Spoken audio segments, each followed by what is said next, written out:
Camelback Ranch in Glendale, Arizona, and welcome to Dodgers Spring Training Baseball. I'm Josh Sushong alongside Joe Block, and happy St. Patrick's Day to you all. As you can see, it's another beautiful day for baseball here in Arizona as the Dodgers host the Arizona Diamondbacks. Chad Billingsley will make his fourth start of the spring for LA. Aaron Heilman, who is attempting to win a starting job, goes for the Diamondbacks. Well, Joe, the Dodgers were off yesterday. We're exactly 2 weeks from the start of opening day, and we've reached that time in camp where the tone starts to change. Yeah, 44 players left on the Dodger roster and only 25 spots for them, so the races are heating up. The regulars are getting more playing time, and that means the hopefuls are getting less. And every at-bat, every pitch becomes all the more important for those trying to make the roster and for those trying to get ready for their seasons. Good crowd on hand here at Camelback Ranch, and Chad Billingsley gets the start for the Dodgers, and they continue their St. Patrick's Day tradition of wearing the green uniforms and green caps. We'll talk about that tradition as today's broadcast goes along. And as you take a look at Chad Billingsley right there, we'll take a look at the starting lineup for the Arizona Diamondbacks as announced by manager Kurt Gibson, who was named the interim manager last July. There it is. Willie Bloomquist, free agent acquisition, leads off. Gerardo Parro bats second and left. Justin Upton, third and right field. The cleanup hitter is Russell Branyan. Chris Young, normally hitting leadoff, is at fifth. Miguel Montero behind the plate, batting sixth. Ryan Roberts, the versatile, is at third base. Tony Abreu, former Dodger, hits eighth. And Aaron Heilman gets the start for the Arizona Diamondbacks. Arizona as a team has not been playing very well this spring as they have lost 8 games in a row. But they have been hitting the ball extremely well. And so it'll be a good test for Chad Billingsley this afternoon, Joe. Billingsley so far in the spring 0-1 with a 4.50 earned run average, giving up 5 earned in his 10 innings so far. And talking with Don Mattingly this morning, saying he's liked the way that Chad Billingsley has pitched so far. Continuing to look for progression from all of his regulars. And Billingsley, at his 4th spring start, will go 80 pitches today or thereabouts. And he's the guy that the Dodgers hope will pitch on April the 1st, on the second night of the season. Exactly 2 weeks from the start of opening day. It'll begin on Thursday, March 31st at home against the San Francisco Giants. So we're getting closer and closer. And Willie Bloomquist will get things started here against Chad. Bloomquist, a free agent acquisition, spent the last couple of seasons with Kansas City after beginning his career with the Mariners. And we're underway here at Camelback Ranch in Glendale. 84 degrees at first pitch as it continues to be in the 80s just about every day here in Arizona. Bloomquist went over to the Reds at the tail end of last season. A versatile player who takes a called strike there. It's 1-1. Bloomquist so far 417 this spring. Diamondbacks have been some hot hitters so far.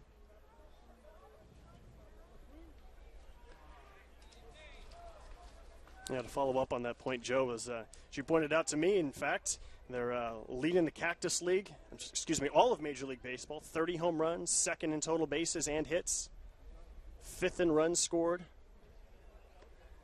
Swing and a miss there, and that'll even the count at 2-2. Well, the reason why the D-backs have struggled, though, at least in the spring, well, they're dead last in ERA, and they have not fielded the ball very well, and that's something that Kirk Gibson has really stressed this spring. And in fact, they took infield before the game today here at Camelback. That one didn't miss by much. The counts run full to the leadoff man, Willie Bloomquist. Arizona's had some injuries, some nagging injuries more than anything to their infielders this spring. Jeff Blum was shaken up a little bit a couple days ago, along with Stephen Drew. Drew wasn't expected to play today anyways. That one's hit in the air to right field. Andre Ethier giving chase near the line. And he will make the catch in foul territory for the first out of the game. The left fielder batting second, number 8, Gerardo Parra. Take a look at the Dodger defense. It's Jay Gibbons, who is back from San Francisco after having his eyes checked in left. Matt Kemp in center and Ethier in right. On the infield, Uribe's at third for Call It Short. Aaron Miles gets the start today at second base. James Loney back over there at first. Rod Barajas, the catcher, and, of course, Billingsley on the mound. So very close to what the Dodgers' opening day lineup should look like on March 31st, 2 weeks from today. This is Gerardo Parra, takes a called strike, and he's been swinging the bat extremely well. .378 this spring, including a couple of hits yesterday. It's this one on the ground. Loney's got it, and he'll take it himself. Quickly 2 away here in the first. The Diamondbacks bringing a lot of their regulars today. Third, number 10, Justin And Upton. so it'll be a nice test for Billingsley to face some of the guys like Justin Upton, for instance. The Diamondbacks, one of the challenges Kirk Gibson has issued to his club is, guys like Upton, who was banged up a little bit last year, but some of these younger stars to really start realizing their potential. Sound like a familiar storyline? As that one is fouled off down the right field line. I think that the group of Chris Young and Justin Upton for Arizona, probably about a year behind the core of the Dodger group of Ethier and Kemp and James Loney. And the Dodgers group was able to reach, I don't know about their complete potential, but they were able to get the Dodgers into the playoffs in 08 and 09. Arizona maybe got spoiled in 2007 when they reached the playoffs when those players were just rookies. Yeah, Upton's still just 23. Good breaking ball in there for a strike by Billingsley. He doesn't throw the super slow soap bubble that Vicente Padilla will throw, but he still throws a very slow curve. He won't throw it as often as Padilla. See what he does after dropping in the slow curve. Comes back with a high fastball, 1-2. Try to change the eye angle a little bit and disrupt the timing.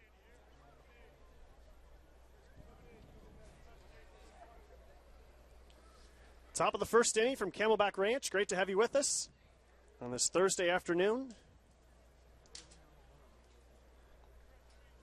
Now the 1-2. That one's fouled off as well. Into a crowd, a lot of green shirts and hats, as you would expect here on St. Patrick's Day.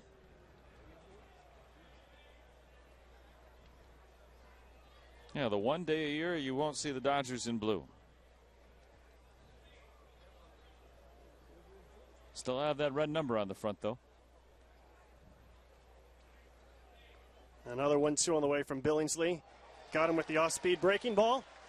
I think Chad might have either thought that was a ball or maybe forgot how many outs there were, but nonetheless, it's a 1-2-3 top of the first inning. The real slow curve. Fans, don't forget to pick up. It's called strike 3, Chad. You can head off to the dugout. The inning is over. Dodgers coming up next. Stadium information and discounts to many great.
Dodgers in their green uniforms today from Camelback Ranch in Glendale, and here's the Dodgers batting lineup as we get started in the bottom of the first. For call, as usual, the leadoff hitter Aaron Miles hits second. Ethier and Kemp, the usual 3-4 hitters. Juan Uribe batting fifth. Loney hits sixth. Jay Gibbons batting seventh. The catcher is Rod Barajas, and Chad Billingsley is on the mound, and they will face Aaron Heilman, the starting pitcher for Arizona. He went to the University of Notre Dame, so only fitting that he gets the start today for Arizona. The luck of the Irish. So speaking of those green uniforms for the Dodgers, the tradition goes back to the Walter O'Malley days in Vero Beach, Florida. It was always a big deal for Walter on St. Patrick's Day. The Dodgers would always play home games on March 17th. Back in those days, they only wore the green hats. And in recent years, Frank McCord, who's got some Irish in him, has continued the tradition, green uniforms. And by the way, these uniforms will be autographed and auctioned off after the game with proceeds benefiting the Dodgers Dream Foundation. You can go to Dodgers.com for more details. As for a call trying to slash that one through as the third baseman Ryan Roberts was charging. You know, the O'Malleys were the second folks to have the green uniforms for St. Patrick's Day. So who was the first? Well, actually, it was started as a joke back in 1978. The Reds actually debuted them, although they didn't popularize them. The Dodgers really did. But the general manager of the Reds at the time, Dick Wagner, brought him out, and he wanted to dress all of his players, and they had them stay in the clubhouse and wait to come out all at once. Called strike three for Call, was trying to get out of the way, so he didn't like the call, and the crowd didn't like it either. And yeah, so back in '78, the Reds players under Sparky Anderson that year, they all came out, trotted out onto the field, and had that, you know, the Cincinnati Greens, I guess, that day. And much to the chagrin of their opponents and the fans in the stands, it was a big surprise to all. So it didn't really catch on, though, until recent years. But the Dodgers, since the early '80s, they've been doing it every year. Yeah, it was always a big deal back at Vero Beach in Dodger Town for Walter O'Malley. They'd have a big party in the lounge. You would spell it outside with barbecue and ice cream for all the kids. It's one of Walter O'Malley's favorite days of the year, especially in spring training. Perhaps only fitting, the final game the Dodgers ever played in Vero Beach was on March 17th. 3 years ago today. Miles hits it sharply into right field, and Aaron Miles continues to make a strong bid to make the Dodgers opening day lineup with a solid single to right field. Well, you mentioned, Josh, this could be the opening day lineup for the Dodgers, and Aaron Miles, who swung the bat very well so far, .333 coming in, hasn't had a whole lot of time. But he says he's just seeing the ball better right now, literally, because of some laser surgery that he had in the offseason. And with Jamie Carroll given just a couple of days off, still has that bum index finger, which doesn't hurt him hitting, but hurts him a little bit with the swelling, I should say. The throwing makes it difficult for him. So Aaron Miles getting that opportunity here late in camp. Yeah, great opportunity for Miles. Juan Uribe slides over from second base to third base because Casey Blake is still going to be out probably at least a few more days before he starts baseball activities again after feeling some pain in his back. So here's Andre Ethier, throw over to first. You know, if for my money right now, if spring was over, and it's far away from being over, but if it was, I think the Dodgers take Aaron Miles with them. It's Miles, Ivan De Jesus Jr., the veteran Juan Castro, who were in the running along with Justin Sellers. Big swing and a miss there. And of course, if we think that Casey Blake will be back, I'm sure that he'll be very disappointed if he's not ready by opening day. But if he's not, then that could be 2 openings. Yeah, and he received an injection today, Don Mattingly saying it was some sort of cortisone-like injection in his lower back to try to alleviate some pain. You know, and Blake is 37 years old. That's bound to happen. You know, and if it's one of those things where it gets cleared up in the spring and that's that for the season, well, then all the better. But the Dodgers need to be prepared just in case. And so it's good to see that Miles is having a strong enough spring to be an additional extra infielder. Another throw over to first base by Aaron Heilman. Heilman's competing for a job in the Arizona rotation. He spent most of the last 5 years of his career as a reliever. Came up to the big leagues in 2003 with the Mets, but then converted to relief in 2005. Fastball about 92, 93. A changeup, and he'll have to use his slider a whole lot more if he is going to be a starting pitcher, so he can have 3 different weapons. He has struggled in each of his last 2 starts, though, in the spring as they've tried to stretch him out some. And that one's chopped foul. Ian Kennedy will be the opening day starter for Arizona.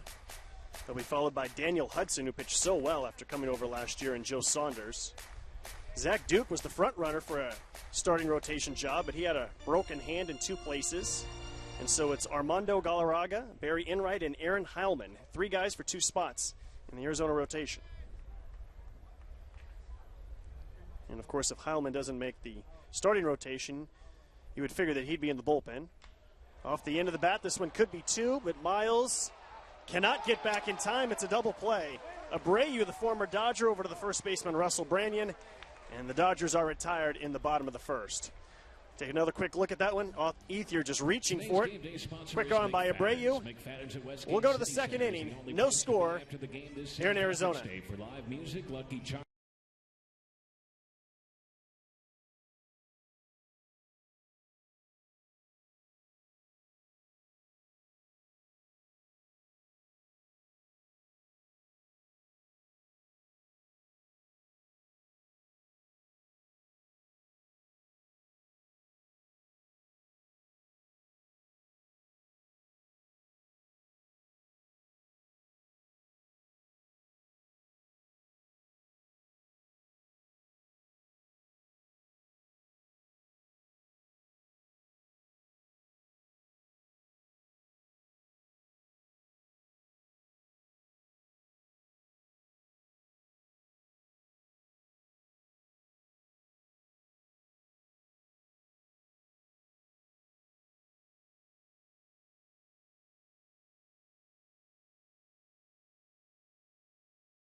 Tired the side in order in the top of the first, and that'll be Russell Branyan who will start things off for the Diamondbacks in the top of the second. Here at Camelback Ranch in Glendale, Arizona, I'm Josh Sushan alongside Joe Block. 4, 5, 6 hitters due up for Arizona. Branyan taking outside. Branyan signed just a couple of days before pitchers and catchers reported. He's competing for a job at first base with Juan Miranda and Brandon Allen. Well, 3 of them are having a good spring for Arizona. And Branyan probably the best out of the 3. 471, 3 home runs, 9 RBIs. And he's obviously got the best track record of the 3. And you know he can hit for a lot of power. Hits that one sharply, but right at James Loney. And that's 4 in a row retired by Billingsley. Center fielder batting fifth, Branyan, 24, Chris big Young. slugger, and you know, the age-old question: what do? Do you go with the guy who's been there, or the guy that hasn't yet? The hope of promise, or the guy that you know what you're going to get something from? So here's Chris Young, who burst on the scene in 2007 with Arizona. 32 home runs and 27 stolen bases that year. But by 2009, he was back at AAA Reno. And to his credit, didn't pout when he went down there. Knew he had to work to get back to the big leagues and did that. Yeah, he was hitting, what 185, 190, something like that at that point. And then had a nice September to get his average up to 212. Last season, Young hit 257, 27 homers, 91 runs driven in. He still struck out a lot, as did a lot of the Diamondback hitters. He had 145. And new general manager Kevin Towers knew he had to cut down on the strikeouts some way. Well, they struck out more than anybody else ever. The Diamondbacks did last year of any team in the history of baseball, by far. And you say, well, what does that really matter? Well, if you're not putting the ball in play, well, think about it. You got a runner on, less than 2 outs, and you strike out. Well, even if you just bounce it to the right side, you might move him up to second. I mean, you have a better opportunity to score runs. That went into left center field. First opportunity for Jay Gibbons with that new contact. Goes over to make the catch. And there's 2 away. The other thing about the strikeouts, you know, they traded away Mark Reynolds, who struck out perennially over 200 times a year. Adam LaRoche left, 172 strikeouts. This team struck out about 9.5 times a game last year. I mean, that's a lot. Yeah, and we saw it 18 times when the Dodgers played Arizona last year. So this is Miguel Montero, the Arizona catcher. And there's that slow curve once again from Billingsley that's in there for a strike. I always liked Montero in the minors. Saw him a couple of years and had some knee problems last year. Kind of limited him and didn't have that great of a season, but looked very good in 09. Yeah, he missed almost the entire first half last year before coming back. Yeah, I think he's going to be a pivotal part of this lineup. They got him batting 6th today, probably where he'll be during the regular season.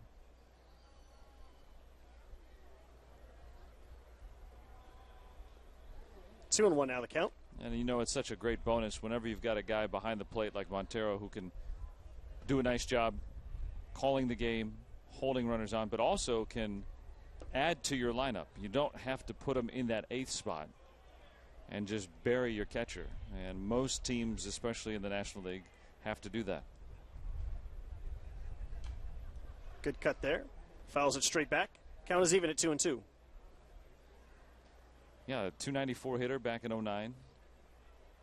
A little pop as well. 16 home runs. But last year, limited to only about a half a season, had 9 home runs. Average went down 30 points too. So healthy season for Montero, and the Diamondbacks may improve on their 65 wins from last year. And there's the first base hit of the game for Arizona. It's a single back up the middle for Montero.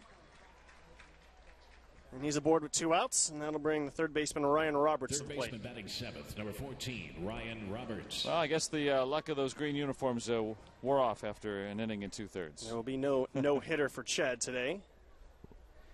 Mentioned earlier about some of the injuries to Arizona infielders. Melvin Mora was in an automobile accident. Not too serious, but nonetheless, they're holding him out for a few days. Stephen Drew, tightness in his midsection. Happened a couple of days ago. He felt it yesterday. But again, he wasn't scheduled to play today. And then also Melvin, again, mentioned Melvin Moore, free agent acquisition. And Jeff Blum also out a few days with swelling in his right knee. So today, Ryan Roberts, who can play all over the infield and even the outfield, is in there.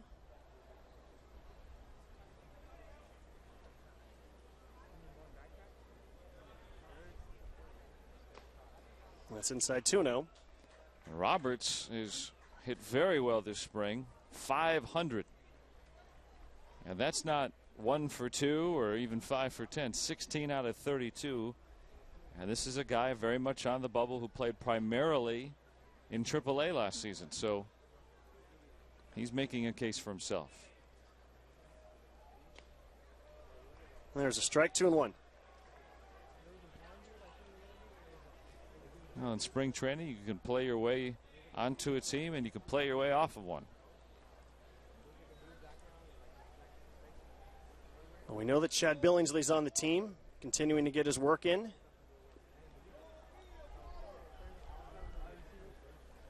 And here comes the 2-1 pitch. That's inside 3-1. You know what Don Mattingly said this morning, though, about Jay Gibbons, and you could say pretty much everyone except for Miles and Gibbons are guaranteed a spot on the Dodger roster in the lineup today. But Jay Gibbons, you know, they're going to have to wait and see what happens with his eyes. If he's okay, well, then they'll judge him on his performance. And if he's not okay, well, you can't really probably keep a guy that can't see. This one's driven well into left center field. Matt Kemp giving it a look, but he's going to have to play it off the top of the wall. The relay comes in, But they'll have no chance as easily scoring as Miguel Montero, and it's 1-0 Arizona on a long RBI double by Ryan Roberts. Well, you mentioned that he's been hot, and he continues it. Yeah, I took that pitch low in the zone and just extended those arms. And this is a bigger ballpark here, 410 to center. That's a home run in a lot of spring facilities and major league ballparks as well. And Ryan Roberts picks up his 5th spring RBI. Now he's batting. He's had more hits than he has had outs so far in spring training. Making a very solid case to. Well, what do you say if you're Arizona? You don't say that you're going with the club up north. I guess you go slightly southwest from Talking Stick to downtown Phoenix. You just stay here. Yeah. You don't have to go to Reno. Yeah. Visiting with some fans before the game, and they love coming here because they don't have to go anywhere for spring training. They can just leave their house in the morning and they can go and watch the Diamondbacks and follow them all spring training long. So here's Tony Abreu, the former Dodger. He was stymied by injuries 2008 and 2009. He came over to Arizona when the Dodgers got John Garland late in the 2009 season. There's that slow curve again from Billingsley. It's a player to be named later at the time. Garland was traded, and he found out about it when he was in the Arizona dugout as they were playing the Dodgers. Garland made his first 2 starts as a Dodger against his former teammates. It's a good opportunity for Abreu coming over to Arizona, because there really wasn't much of a roster opportunity in Los Angeles. Last year he made the opening day roster for Arizona. Spent a little time in the minor leagues midway through the year. But just about the entire season was in the majors. Yeah, 233 with the Diamondbacks last year. Pinch hitter, utility guy.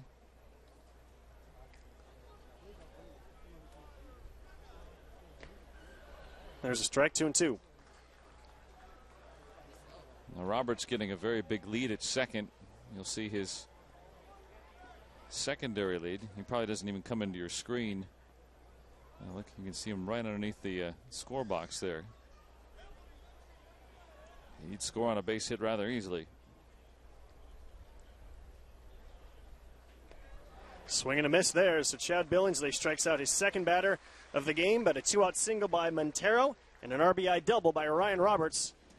As you see, the swing and the miss has given Arizona a 1-0 lead. We head to the bottom of the second here in Arizona. Nothing says March like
Leading off for the individual tickets to opening day against the Giants are sold out, but you can still get tickets to the game by purchasing a Dodger mini plan. Those start at just $9 per seat. Go to Dodgers.com/2011 or call that number on your screen, 323-224-1365 for more information. And again, that's exactly 2 weeks from today Dodgers and Giants, Tim Lincecum against Clayton Kershaw. We know that Matt Kemp will be in the starting lineup. And he leads us off here in the bottom of the second. He'll be followed by James Loney and Juan Uribe. Now 5 o'clock start for opening day, so it's opening evening. 4-game series, weekend series. That's going to be great. Count even at 1-1 now. Kemp hitting .314 this spring. 11 hits and 35 at bats. He's got 2 home runs and 3 doubles. 7 runs driven in.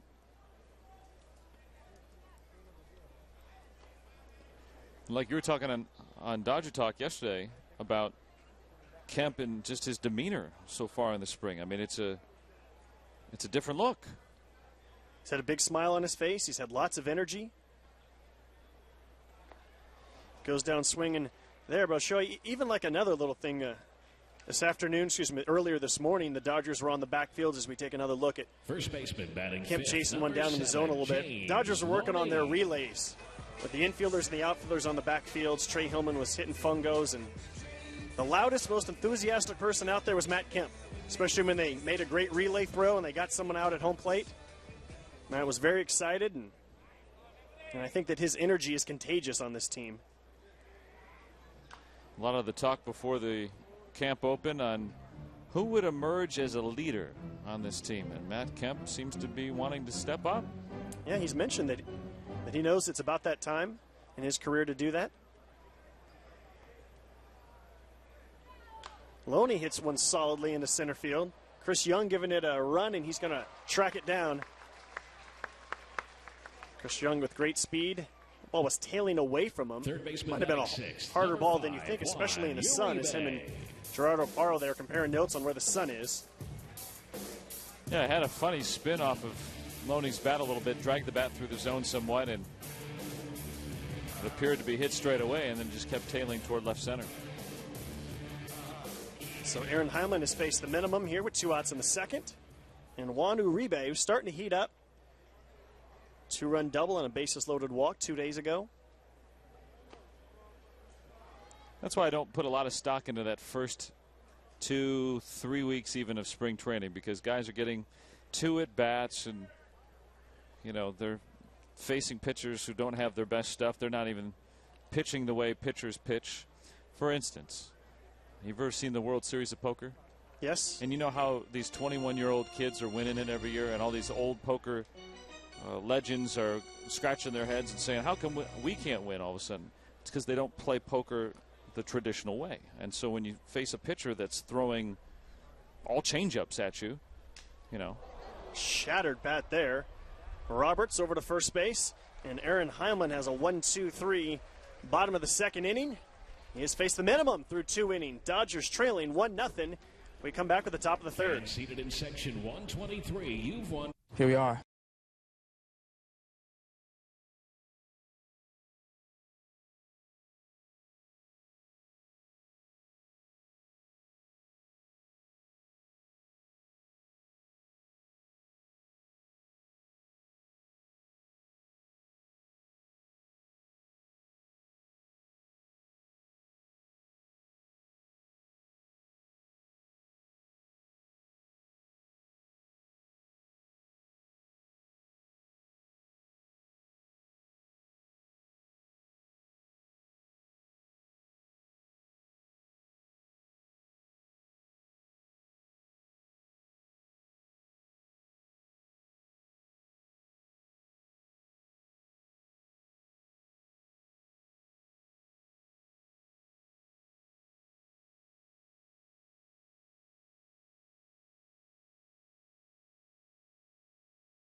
Camelback Ranch in Glendale, Arizona. Aaron Heilman, the Arizona Diamondbacks pitcher, will lead things off. 9-1 and 2 spots in the order. Chad Billingsley's allowed 2 hits and a run in his 4th start of the spring. Considering that Heilman's been a relief pitcher the last 5 years, he probably hasn't swung the bat a whole lot lately.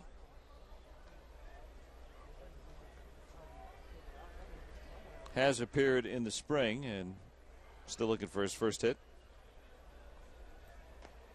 And he's looked at the first 2 pitches. Heilman was part of that 12-player, 3-team trade 2008 that sent J.J. Putz to the Mets.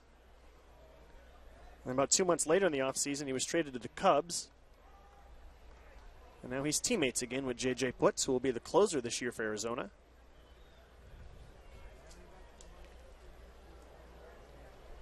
Chad ahead in the count, 1-2. And a feeble swing by Heilman. Uribe across the diamond, 1 away. What do you expect? He's a pitcher.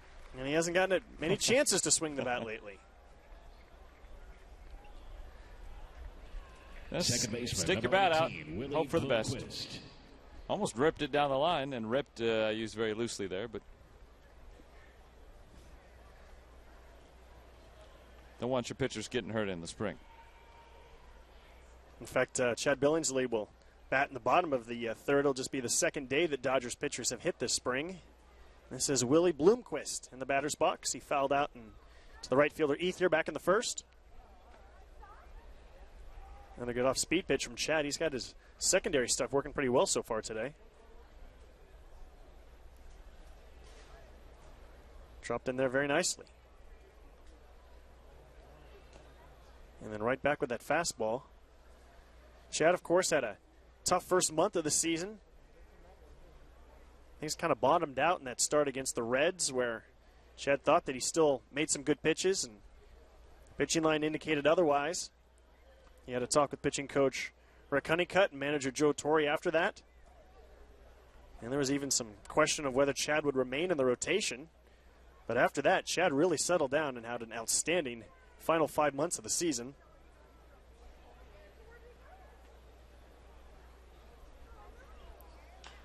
That one's down the right field line. This is very similar to the first at-bat for Bloomquist. That one was in foul territory. This one's in fair territory. And there's 2 away. Billingsley, after the All-Star break last year, a 3.05 ERA. Limited opponents to a 219 batting average.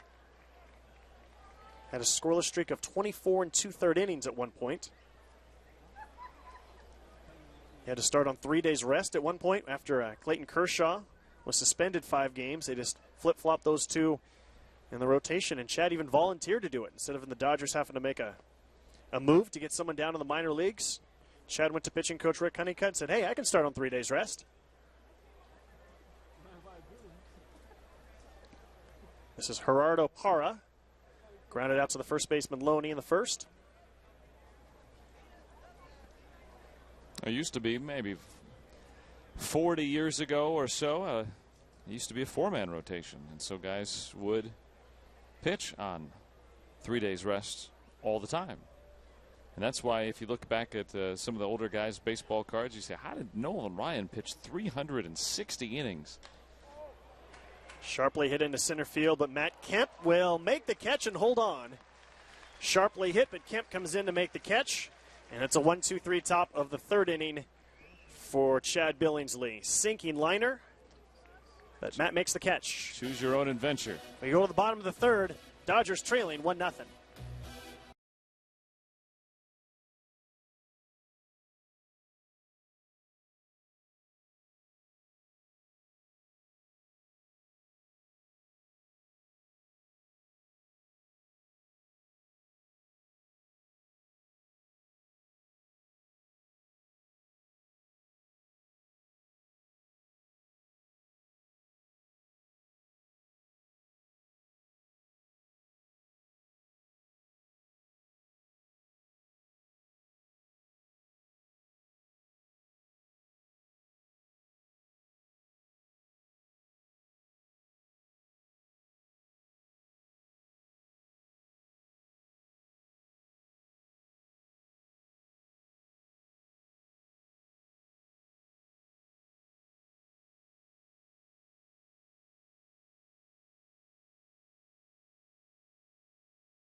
Dodgers trailing 1-0, bottom of the third. Aaron Heilman on. Jay Gibbons in the batter's box. Third inning of work for Heilman. And Gibbons yanks this one foul. He's behind in the count, 0-2. It's good to see Jay back here in camp after going up to San Francisco to get his eyes checked on. He feels like, at least he's hoping that the problem is solved, in which the lens was popping out, the contact lens in his left eye. And after going up to see an eye specialist, he realized that probably had the wrong size. He was wearing those white-rimmed sunglasses. Now has a different set on. And he laces this one into the gap. He's going to be aboard with a base hit. And so I'm sure that's going to make Jay Gibbons feel very good. He wasn't making any excuses about a 2-for-22 start. He thought that he was seeing the ball well, but the catcher batting. Just look at the swing right here. I mean, that's a confident-looking swing. Saw the ball well and attacked it. And, you know, Aaron Miles is talking about how the LASIK surgery that he had in the offseason really helped him. And now that Gibbons has his situation figured out, let's see how he plays the last 2 weeks of spring training against Major League pitching. And he may make himself very much not only a spot on the roster, but more of the regular in left field. Yeah, Jay admitted this morning, I have to show that I have some baseball ability the next 10 days. The Dodgers went into camp thinking that Gibbons and Marcus Timms would be the platoon in left field, but Tony Gwynn has played outstanding this spring. This is Rod Barajas. We know he'll be the starting catcher.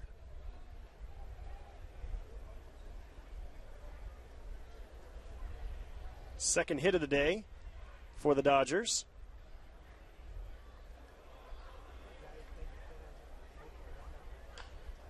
That one's fouled off down the right field line.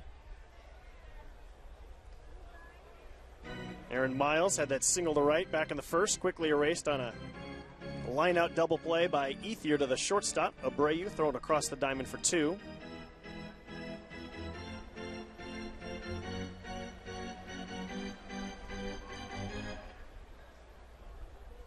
We've seen some power out of Rod Barajas this spring, a couple of home runs.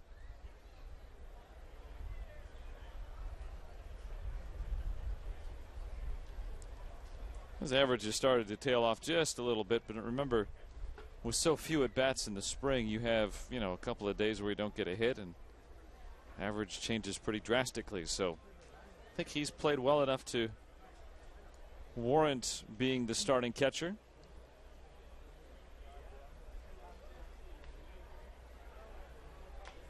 And just got a piece of that one to stay alive.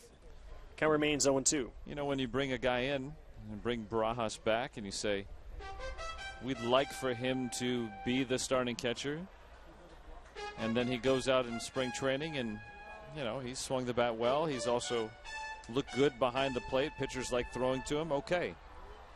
Well, the Dodgers made the right choice then. That's good. You need that affirmation. You don't want to bring a guy in and have him stink it up all spring. And that one's fouled back again as Barajas continues to stay alive. Yeah, Rod wanted to come back to the Dodgers. That was definitely his first choice. But he knew that if Russell Martin returned to the Dodgers, well, it's one thing to be a backup. It's another thing to be Russell Martin's backup.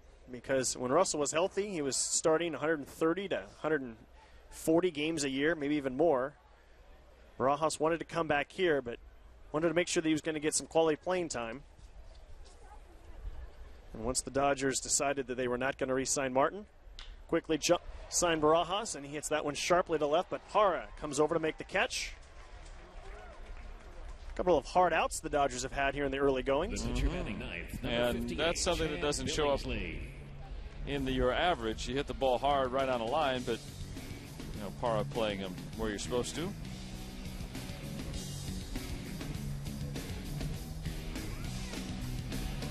So here's the pitcher, Chad Billingsley. He'll swing a bat for the first time this spring in a game. And, of course, they're discussing the strategy on how to field the bunt with the runner at first base and less than 2 outs, assuming that Billingsley is going to give himself up.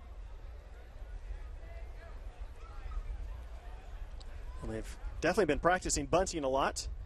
As Heilman steps off. Over at Maury Wills' pit, they're out there almost every day. You try to deaden the ball and optimally push it up a line or keep it away from a fielder as long as you can. But those corners will come in. The first and third baseman, they'll just come charging in and try to scoop it up as quickly as possible so that they can try to get that lead runner. So Chad squares early. And he takes that one for a ball. I'll be curious to see one of Don Mattingly's strategies as manager. I remember last year, Joe Torre, he told all of his pitchers, if the first and third basemen are charging really hard, you always have the opportunity at any point to pull back and slash anytime. That you don't need permission or a sign from the third base coach. They were always on their own to slash if they thought the opportunity was there. Chad gets this one, and Heilman's going to try and go to second base. They get the lead runner, not in time to, or not enough time, I should say, to try and get two. And just bunted it a little bit too hard. Yeah, unsuccessful sacrifice attempt. About the only thing you don't want to do is to hit it right back to the pitcher. If you do hit it up the line, especially to third, it takes a long time for the third baseman to come in field and then throw across the diamond. And even if you hit it up the first base line, the second baseman covering, the first baseman usually has to spin and fire. And it's a much easier play to go to first base. So that's about the only thing you don't want to do. But that's why you get to try it out in spring training first. Back to the top of the lineup. Here's Rafael Furcal. And he takes a strike. He struck out looking back in the first on a ball that he was trying to get out of the way of. Rafi's got that front sleeve pulled up a little bit. Kind of like those days of those Reds uniforms that Deion Sanders had him wear. Remember the short sleeves underneath? Show the guns a little bit.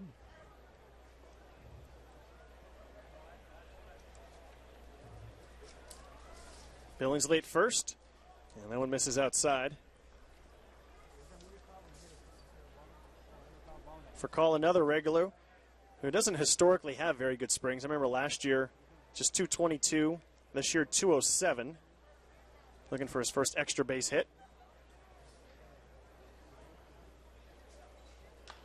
And that one could be the first extra base hit. It's into the gap. Billingsley will head for third. Furcal puts on the brakes before going to second. So the Dodgers have runners at the corners with 2 outs. And that's the Rafael Furcal we know. Second baseman number 6. Good base running by Billingsley. You know, pitchers aren't running the bases a whole lot, and he read that all the way. Made sure he could get. See that jump by Billingsley? He's already on his motor. He knew that was going to fall in. Nice job by Chris Young to cut it off. Yeah, and he cut the inside of second base, too.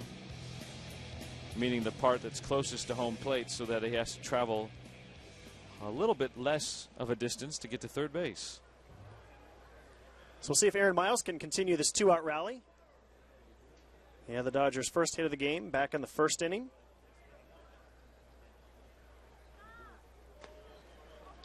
You see Miles choking up a little bit on the bat. See where his top hand is? That means his bottom hand just a little bit. A lot of guys will go all the way down to the knob of the bat, but he's got about an inch or two maybe right there. Allows him to get better leverage on the swing and place the ball better. All he needs to do is get a base hit here to drive in the run.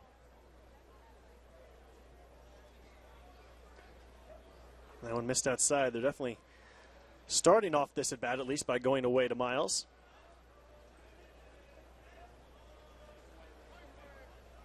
And then when you do choke up on a bat like that, even if they do pitch you away, it's easier to slap it to the opposite field, especially with the third baseman Roberts drawn in even with the bag.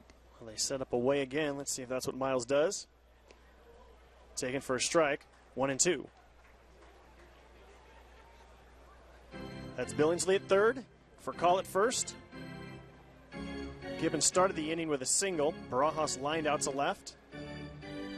Fielder's choice as Billingsley was bunting, and then Furcal's single.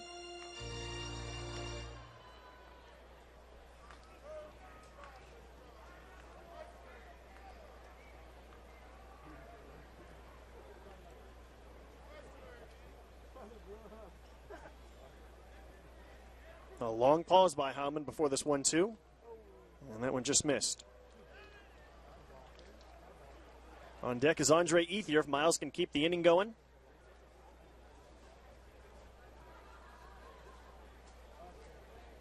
And it's these kind of situations where managers remember when you're trying to make a club, well, what did you do in a pressure situation?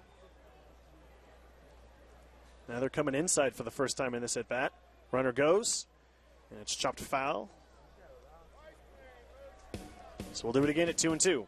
Sometimes you send the runner in a situation like this to get the bat moving. You know, Miles knows he has to put it in play, defend the runner.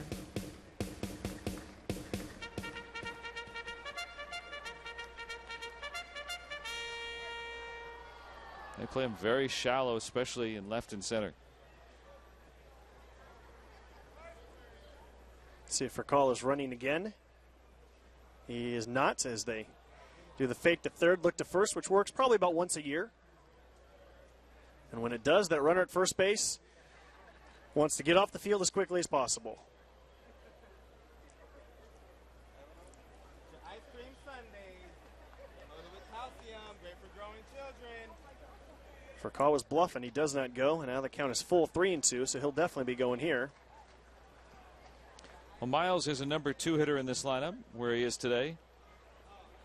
You know, they always say, you know, in baseball chatter, a walk's as good as a hit, right? Well, when you got your 3, 4, 5 guys behind you, even with 2 outs, yeah, if you just get on board, load them up, pressure's on the pitcher. He's got to throw you a strike. Payoff pitch, and that's softly hit foul into the stands. So Furcal gets his wind sprints in here in the bottom of the third. Miles strikes me as a professional hitter, and what I mean by that is, you know, first just attacking this at bat by choking up, knowing that he doesn't have to hit a ball in the gap here. He just needs to get a base hit. And with 2 strikes on him, just defending the strike zone. If it's not his pitch to hit, just foul it off. 7th pitch of the at-bat, and that one's popped up. Third base sign, Ryan Roberts. Looks like he's got enough room. He does. So the Dodgers threaten with a couple of singles here in the third, but they do not score. We've played 3 here from Camelback Ranch in Glendale. Arizona leading 1-0. Looking for a unique food.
Top of the 4th here from Camelback Ranch in Glendale, Arizona.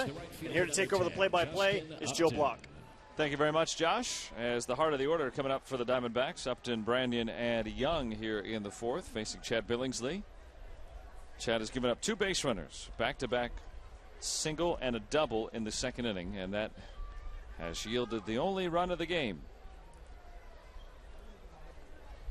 Upton struck out looking his first time.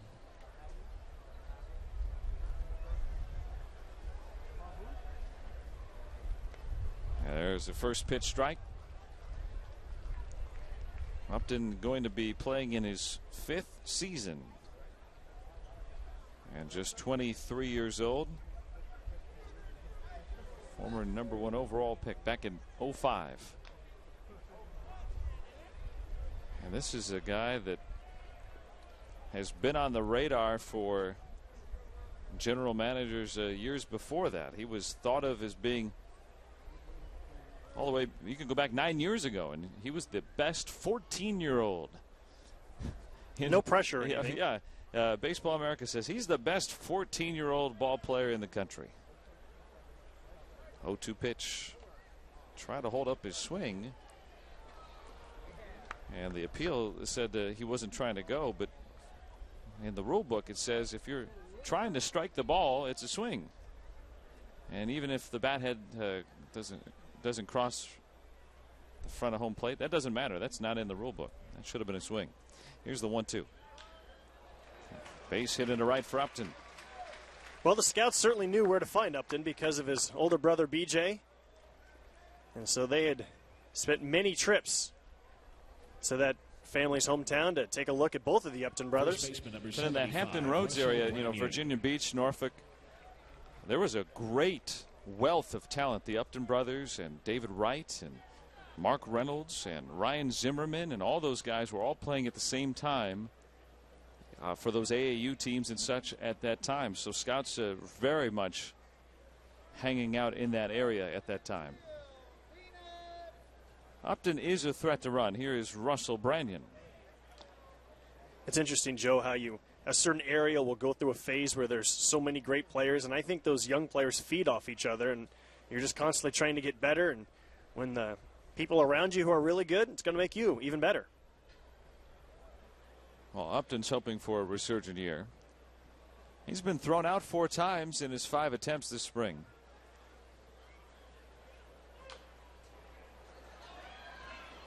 Well, the new first base coach for Arizona is Eric Young Sr., and he's got the stopwatch over there at first base as he talks to Justin Upton. AY's son, of course, still with the Rockies, the former Dodger, Eric Young. Good to see him back in uniform after being part of our business the last few years. That stopwatch, he's timing Billingsley's delivery to home plate.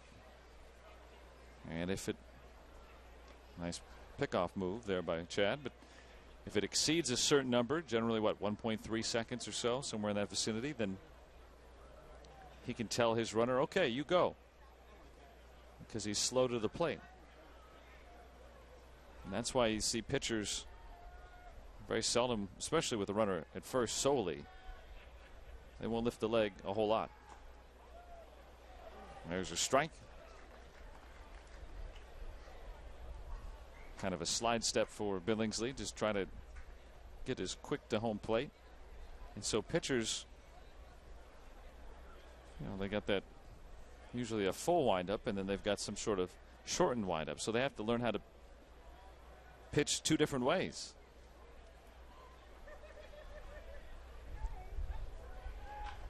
And sometimes a fine line for pitchers, Joe, because you don't want to take anything off your stuff if you go to a slide step, if you don't get as much behind it. That's why a lot of times closers just say, if you're going to steal, steal. I'm not going to reduce my best stuff here. I'm just still going to go with my usual high leg kick. And inevitably, you do have a little bit of your best stuff diminished by altering your windup or your delivery. 1-2 to Branyan. I think Brandon can help this Diamondbacks team, even if he's not the starter over at first base. Veteran guy, come off the bench, power threat. Opposing manager's always thinking about him. But it's the age-old question, do you go with the 35-year-old Branyan, who, you can pencil him in for 20 or 25 home runs. But he's going to strike out a lot. They're trying to diminish that. They're also putting a lot of emphasis on defense. And Branyan is not a stalwart around the bag at first. And so, what do you say? This club is probably not going to win the division this year or make the playoffs. So do you go with Brandon Allen, who had a nice year in AAA last year, or Juan Miranda, who came over from the Yankees? Younger guys, still not young guys. Now 2-2 to Branyan. Now Miranda is 27 and Allen's 25, but so it's a good question, and all three of them are performing well in the spring. So those are the good decisions for a team to make. Yeah, that's a good problem to have. You don't like it when it's the other way around. We don't have anybody. Then you got to get on the phone. Billingsley paying a lot of attention to Upton. Upton swiped 18 bags last year, 20 the year prior. And when he was healthy as a 21-year-old, he hit 300. He's got a big lead over at first. Now the count full to Branyan, 3 balls, 2 strikes. Well, that's what a base runner can do over at first base, and I don't think that Chad has gotten out of his game here just yet in this inning or in this at-bat, but anytime you're paying a lot of attention to the runner at first, even if your focus diminishes just an ounce or two to the batter at home plate, can fall behind in the count or make a mistake pitch. And you don't want to make a mistake to Branyan. And that's ball 4. First walk of the day for Billingsley. He's issued 6 walks in 13 spring innings. And 2 on with nobody out for Chris Young. Well, I'll be curious to see how Chad does the rest of this inning. I thought that last year when Chad was pitching so much better in the last 4 or 5 months of the season, he had a great ability to limit the damage. And I think that when he struggled in the second half of the 2009 season, you know, he might retire 9, 12 in a row, but then once a couple guys got on, whether it was a walk or a blooper or an error, didn't do a good job of limiting the damage. But last season, he really did a nice job of that. He's got to do that here against one of their best, if not their best hitter. Chris Young flat out to left his first time. All-star a year ago.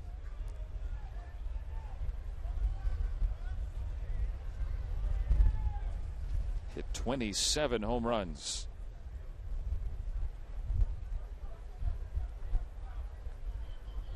And Upton not buying it. You know, at Chase Field this year, I think we're going to see a lot more home runs. The Diamondbacks have elected to stop using the humidor. And so those balls will continue to have that dryness in that arid air that allows them to go just a smidgen farther.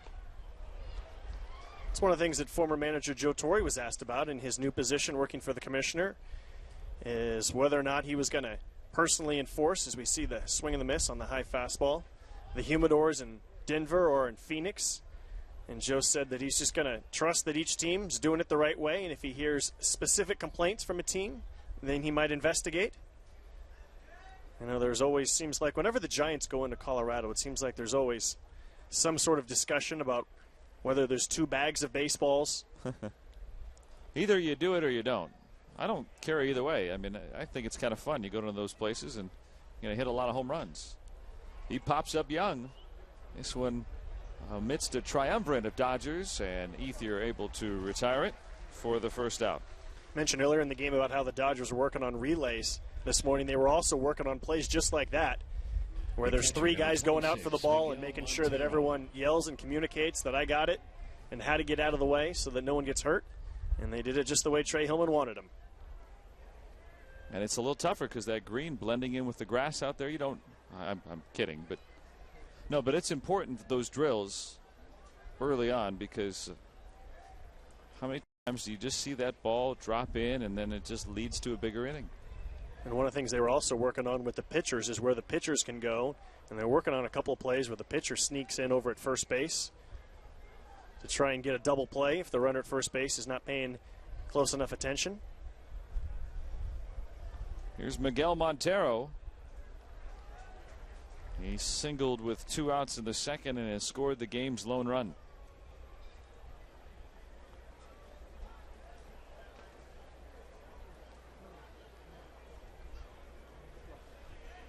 Billingsley going to be allotted 80 pitches today. I've only seen one pitcher complete 6 innings. That was Hiroki Kuroda.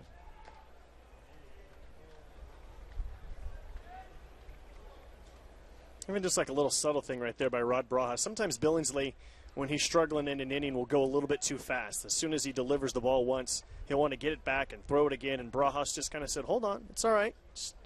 Just waited a few seconds before he threw it back to Chad just to slow him down.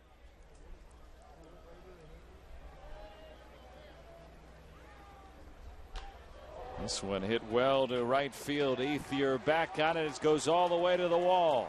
Upton coming in to score. Branyan behind him. Relay not nearly in time. It's a 2-run double for Montero. Diamondbacks lead at 3-0. Nice piece of hitting by Montero. Went down and golfed that one. That wasn't that bad of a pitch by Billingsley. And right up the gap, no chance for the Dodgers, even after working on relays all day to get the run home. Is both runs easily scoring there. Number 14, Ryan Roberts.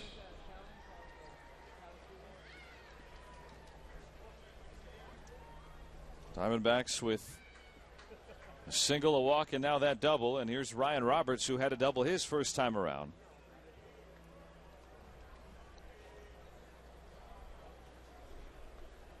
Batting north of 500 on the spring.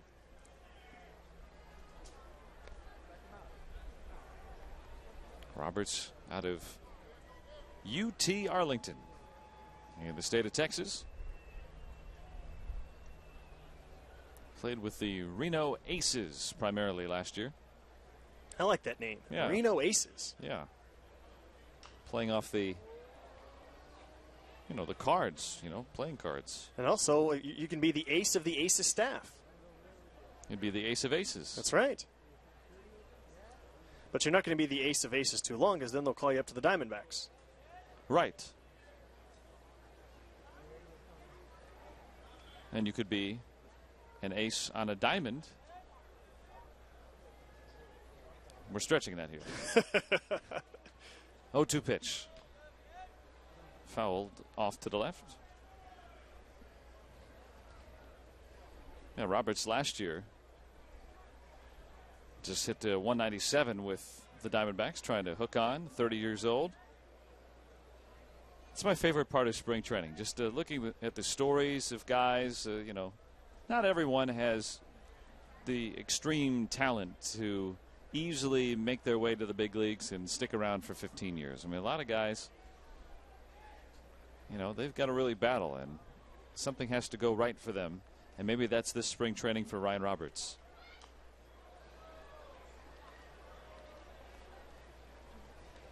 And, of course, everyone's always in a good mood, and you see the guys who really put the work in the offseason to get themselves in the best shape, get their mind in the best place so that they can earn a job in the big leagues. Yeah, everyone's in a good mood because even when you lose, you still didn't lose anything. Game's over and still doesn't count for the regular season. 0-2 pitch. Popped him up. And Miles, the second baseman, calling for it. 2 down in the Diamondbacks' fourth. And that'll bring up the former Dodger, Tony Abreu. Shortstop, number 13, Tony Abreu. I told you, Josh, I was going to tell this story. And since we got a quick moment here, Abreu was on that famed 2005 Jacksonville Suns team with Chad Billingsley and Loney and many others, and he was very happy when they won the championship that year. He was seated in the back of the bus as the Suns were coming back from Jackson, Tennessee, after driving there the day before, a 14-hour bus trip. And all throughout the night and the early morning hours, the team traveled, and Abreu, in his celebration, couldn't withstand asking, "How you doing, guys? How you doing, guys? How you doing?" And just yelling that from the back of the bus over and over again. Did he ever fall asleep? I don't think so, and neither did we. 3 a.m., 5 a.m.? He's still talking? I think I nodded off for a little bit because I sat near the front, but he was so excited, in such a great mood after the Jacksonville Suns won that Southern League championship back then. I will always remember Tony for that. Here's the 0-2. Inside 1-2. Well, Tony was always well liked by his teammates with the Dodgers.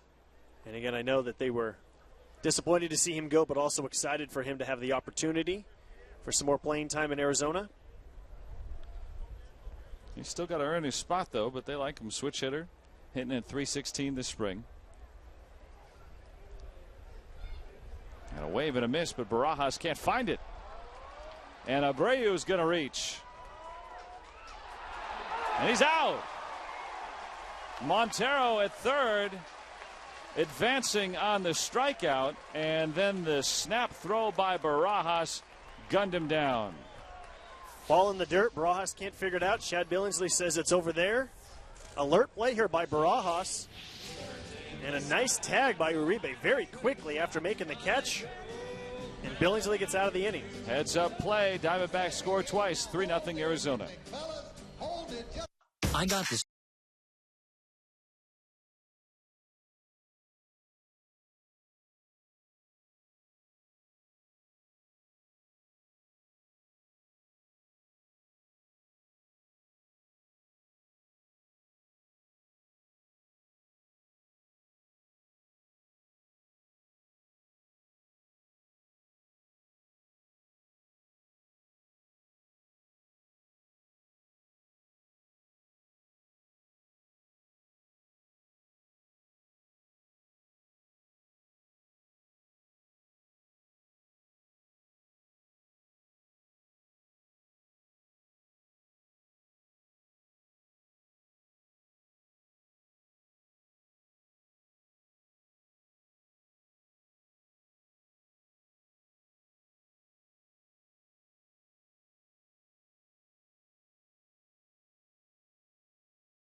Joined the Dodgers on Sunday, April 3rd, when the boys in blue, or in green today, wrap up their opening weekend series with the Giants, and all the fans in attendance can wrap up with a Dodgers sleeve fleece blanket presented by State Farm. For tickets, visit Dodgers.com or call 866-DODGERS. Last of the fourth, here from Camelback Ranch in Glendale. And a festive atmosphere here on St. Patrick's Day, the green jerseys. Andre Ethier leads things off and takes a first pitch strike from Aaron Heilman. A lot of kids are out for school break, and so we've seen a lot more kids from all around Arizona and Los Angeles and all around the country really out here this past week. Yeah, all the fans gathering here this week. Baseball fans from near and far. Met some folks yesterday. Josh and I went hiking, really mountain climbing, Camelback Mountain, and saw folks from all over the place. There's a base hit. Andre Ethier has his first hit of the day, a leadoff single here in the fourth. Nice to see Andre get rewarded for the quality at bats that he's been putting together. The numbers haven't been there this spring. Lined out in his last at bat. Number 27, Matt Kemp. Nice little solid single. Yeah, able to hang with that pitch. Heilman, a good sinker, and you know, if you can guess it's coming, you can get that swing ready for it. Well, this is what Arizona needs to find out about Aaron Heilman, who's been a reliever. Second time through the lineup now. What will his endurance be? Can he start fooling guys with his stuff second time around? Well, proof positive there. Strike one. Heilman, the last 5 seasons, he's the only reliever in baseball who has pitched 70 games in each of those 5 seasons. So he has been a very reliable reliever and oft used reliever.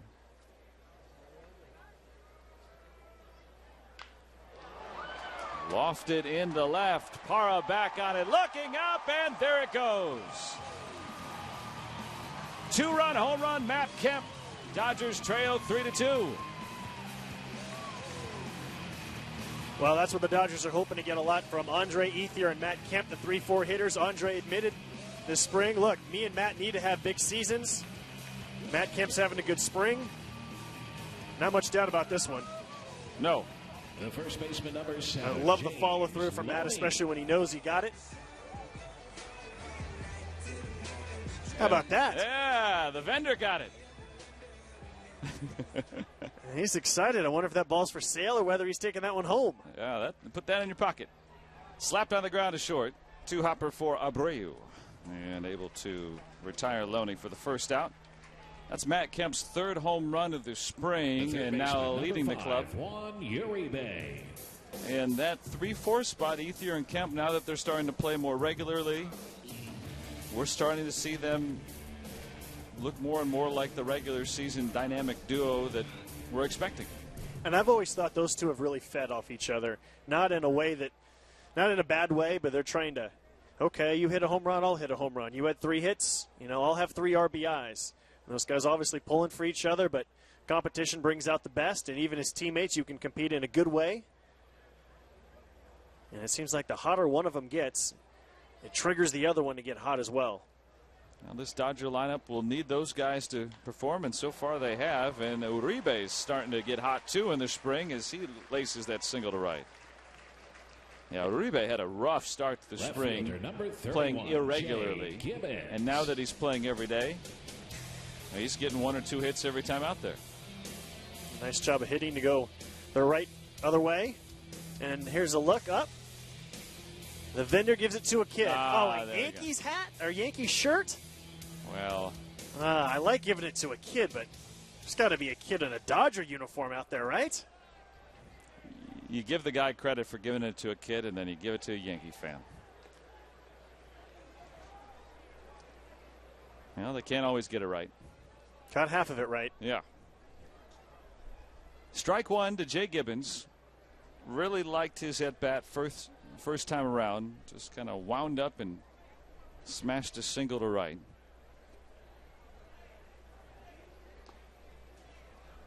And the first game with a new contact. He's just wearing one. And he asked, when I talked with him this morning, he said, I wanted to be in the lineup today. I asked Don Mattingly, can I be in the lineup today? I'd really like to try this out. And I'm sure Mattingly, very excited. All right, let's see what you got now that you can see. Popped him up. And that's the second baseman, Bloomquist, to retire it. The one eye with the contact is the left one, and every hitter is a little bit different, but Don Mattingly said that for him, it was the front eye as a lefty. The right eye would be the more dominant one. Haven't had a chance to ask Jay which eye is more dominant for him, but I would think that for most hitters, it's like that. Although Jay, with his open stance, maybe is trying to get a better look for that left eye, that back eye. Uribe remains at first. 2-run home run by Matt Kemp has the Dodgers on the board here in the 4th. Here's Rod Barajas.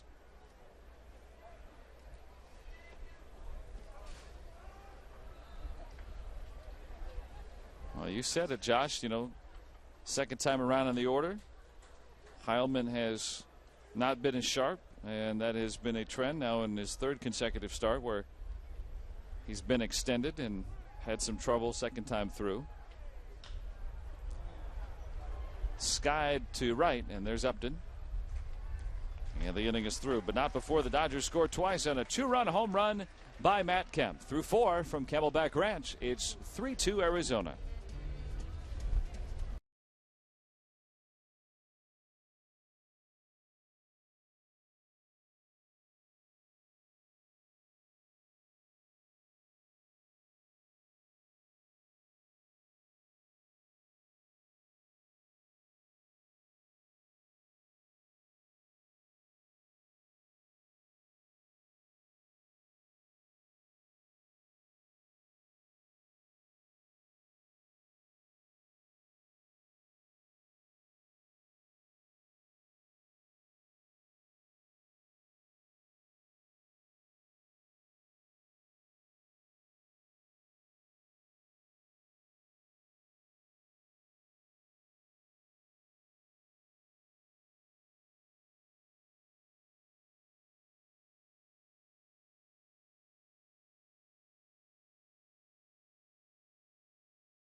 Dodgers, Monday at 1:05 on Prime Ticket. Fifth inning, and Matt Kemp's two-run home run has pulled the Dodgers within 3-2. Chad Billingsley, his longest outing of the spring. And he'll face the pitcher, Aaron Heilman, to lead things off. Bloomquist and Parra to follow. 9-1-2 in the Diamondbacks' fifth.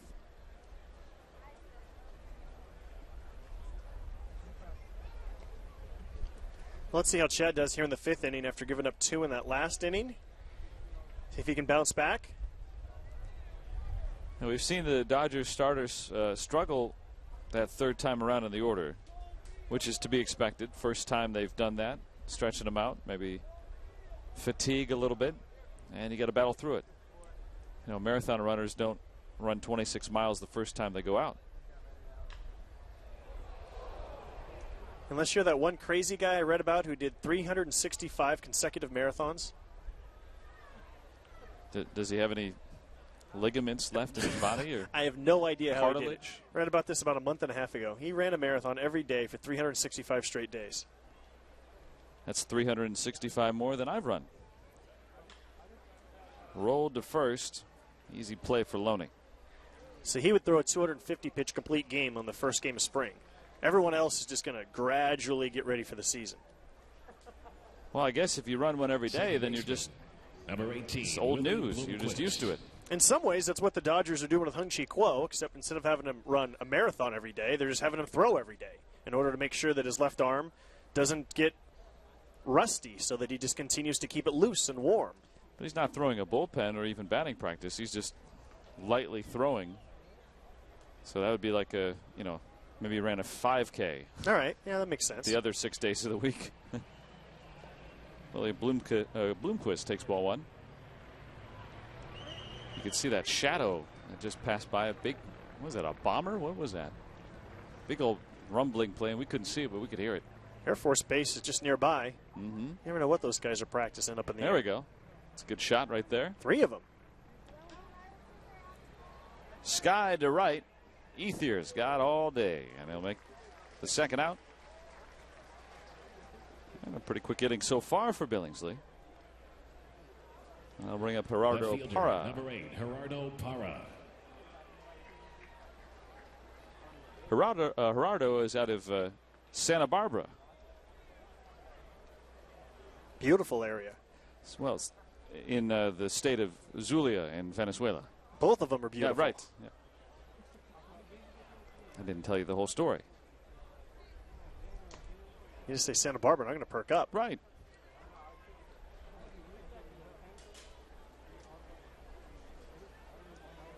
Parra 0 for 2 today, a bounce out and a line out.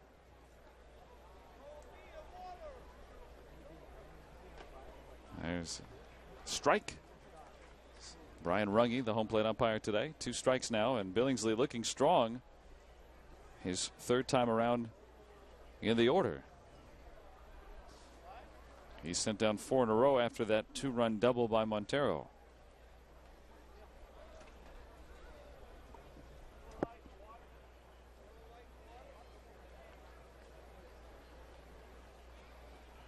Oh, 2 pitch.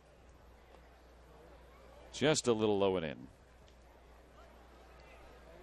I like Chad's tempo and his rhythm in this game, even though he's given up the 3 runs and the 4 hits. That was a ball. Didn't miss by much. That's a good place to miss when the count is 0-2. Mm-hmm. And some great stuff right there from Billingsley. Parra strikes out to end the frame. 5 in a row sent down by Billingsley. Dodgers coming to bat last of the 5th, looking for their first lead. They trail it 3-2. The Los Angeles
And there's Billingsley's last pitch to Parra to finish off the top of the fifth. His day is done as Dioner Navarro will pinch hit for him here to lead off the bottom of the fifth inning. Billingsley went 5 today and gave up 4 hits and 3 runs, all earned. Just walked 1 and struck out 4.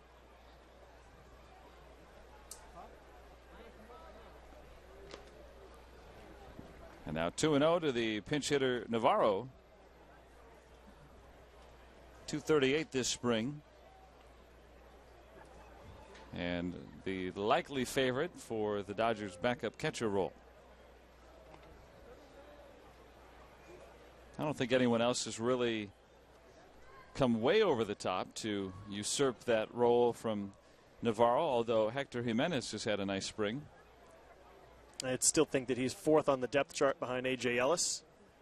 Yeah, I think he would have had to come a long way to really unseat Navarro or Ellis, but he has shown that maybe he's got himself a spot maybe in AAA if they can send him down.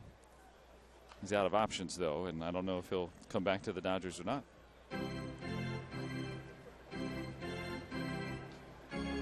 I like that process, though. You know, it doesn't allow teams to stockpile talent. You know, if you're good but there's not a spot for you, then you go somewhere to play.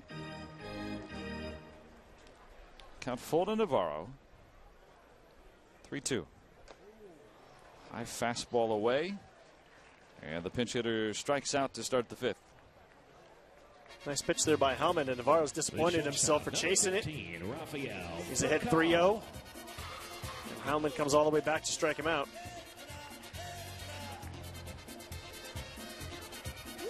Here's Rafael Furcal, who has singled and struck out today. Now the 3rd time in around the order for Heilman in his longest outing of the spring. 2 hopper to Abreu. And quickly 2 down in the 5th. Well, Hellman has settled down nicely after the 2-run homer by Kemp and the single by Uribe. That's now 4 in a row for him. An interesting decision for Arizona. Again, it's Barry Enright, Armando Galarraga, and Aaron Heilman. 3 guys for 2 spots. Zach Duke's injury just complicated matters a little bit more. And the Diamondbacks really hurting for starting pitching, and it's a big reason why they're trying to stretch out one of their better relievers from last year. There's Aaron Miles taking a strike. And I think the other thing it shows, Joe, is that if they do have any kind of injuries during the regular season, they don't have a whole lot of depth there. They could be in trouble. A 1 pitch. Strike 2 to Miles. Now, Ian Kennedy is your opening day starter, and no disrespect to him, but you know, when you look at the list, when all the managers have named their top guys, I don't think Kennedy is going to rank very highly among those 30. And so the depth spirals down from there. Although the Diamondbacks have an interesting guy in Jared Parker, who's might come up this season. And he could help that rotation. But he still needs a little bit more seasoning. 1-2 to Miles. Abreu again. And a 1-2-3 inning for Aaron Heilman. We go to the 6th. Dodgers still trailing Arizona 3-2. The lucky fan.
inning, and the new pitcher for the Dodgers is the right-hander Jonathan Broxton. Well, his fastball has been getting back up to where it would be during the regular season. It's been about 92, 93 in his last game. And it's always the case with closers. You rely on adrenaline in the 9th inning during the regular season. You come on here in the 6th inning of a Cactus League game with anywhere, maybe 7,000, 8,000 in the stands today. And he'll continue to try and get himself ready for the regular season. You just have to imagine that you're up a run in the 9th. Eugenio Velez is in the game at second base on the double switch. First pitch wrapped on the ground, pass short into left center. That's one, maybe two for Upton. Dig it in. Here's the throw, and it's not in time. Good hustle by Justin Upton. He was thinking double right away. See where this pitch is. First baseman number 75, right down the middle, but it was Russell down. Branyan. Just passed for a call.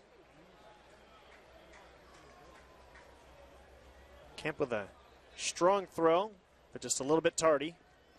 Well, nothing else I like than Mattingly using Jonathan Broxton here at this part of the lineup so we can face Upton, Branyan, and Young. Face some power hitters. And now he's in a pickle here. Again, we play the game that, the Dodgers are up a run in the 9th. So let's see what happens. Last outing for Broxton. He allowed a walk and then a double play grounder and a ground out. Smooth inning for him. Branyan rips through it. Strike one. And you'd like to see your closer getting swings and misses. Yeah, Broxton's still looking for his first strikeout this spring, but that's a good sign. And a guy like Branyan not catching up with that pitch. Branyan has lined out sharply and has walked.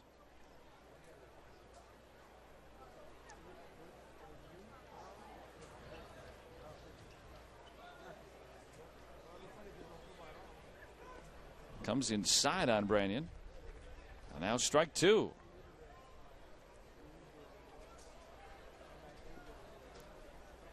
Don Mattingly always talks about how Goose Gossage would take forever in spring to really get himself ready, and then come opening day he'd be up to his season velocity.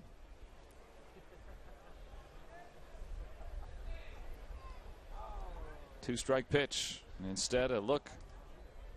When Eric Gagne was in his prime with the Dodgers, he didn't want more than 6 innings at the most during spring training. He felt like he'd get his work in on the backfields and throw bullpen sessions. He wanted to save the bullets in his arm for the regular season.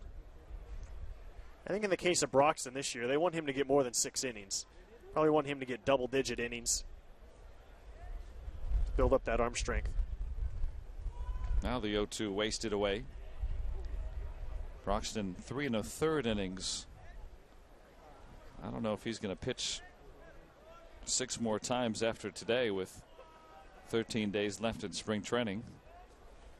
But you might see him every 3rd day the rest of the way. And they usually like to get him back-to-back at least once late in the spring and then back him off just before the start of the season.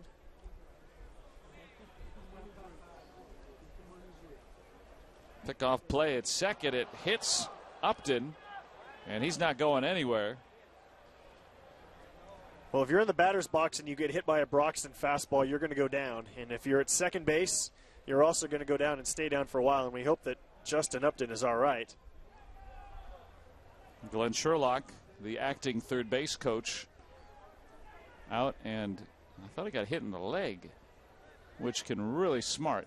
Yeah, it looked like it. And the way that his leg was positioned, your muscles might be tightened a little bit. Probably just got a big old Charlie horse. He's just now getting up to his knees. And again, you don't want to see anyone go down, especially this time of spring. And the manager coming out. You might know him. There he is.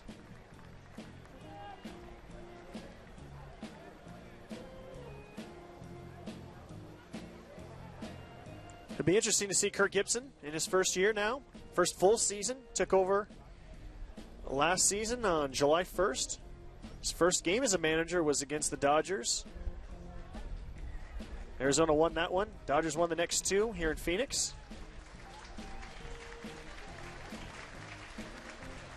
Upton's going to stay in. One of those momentary things. He's going to have a bruise, I'm sure.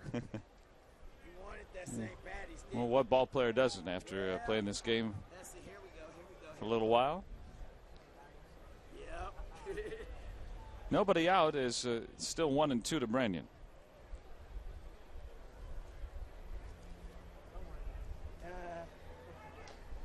And the foul tip into the glove of Barajas, and Branyan strikes out for the first out in the 6th inning. Well, that's a really good sign there that Broxton gets a swing and a miss strikeout against Branyan, who's a good fastball hitter. Fastball up. You got 2 swings and misses in that at bat.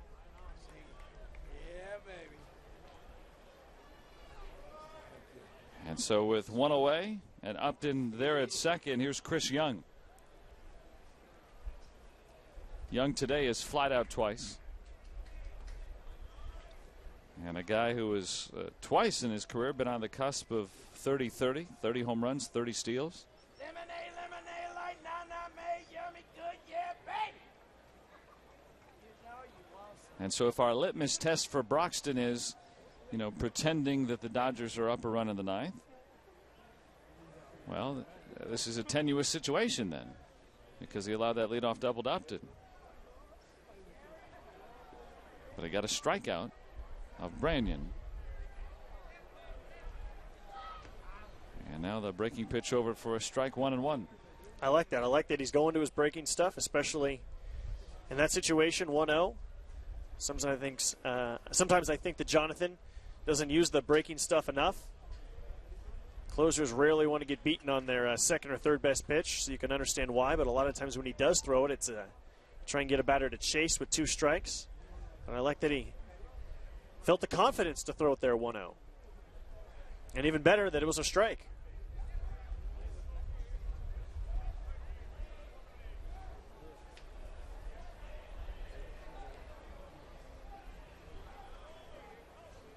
Upton could score on a base hit. He's running to third. The pitch is a strike, thrown down to third, and they got him. Well, Rod Barajas has done an excellent job of throwing this spring, and I know that he was disappointed in his caught stealing percentage last year. He vowed to get better on it. And that was just a very quick release in order to get Upton down at third base, and that's a very good way to help your pitcher out. And it befuddles me because I had just said Upton can score on a base hit. Why are you stealing third? I mean, I don't understand the rationale. I mean, the only thing I can imagine is that, well, then he could score on a fly ball, but you got to trust that Chris Young can get you a hit, even though he strikes out right there, and Broxton gets out of the inning with 2 strikeouts and a caught stealing. Good inning for Broxton as he sends down Young to end the frame. Dodgers coming to bat, trailing 3-2.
Is just around the corner, and the only way to be there is with a ticket plan. Secure your seat by coming to the Dodgers season ticket open house this Saturday at Dodger Stadium from 10 a.m. to 3 p.m. With every ticket plan purchase, you'll receive a free fleece blanket. So for more information, call 323-224-1365 or visit Dodgers.com/open house.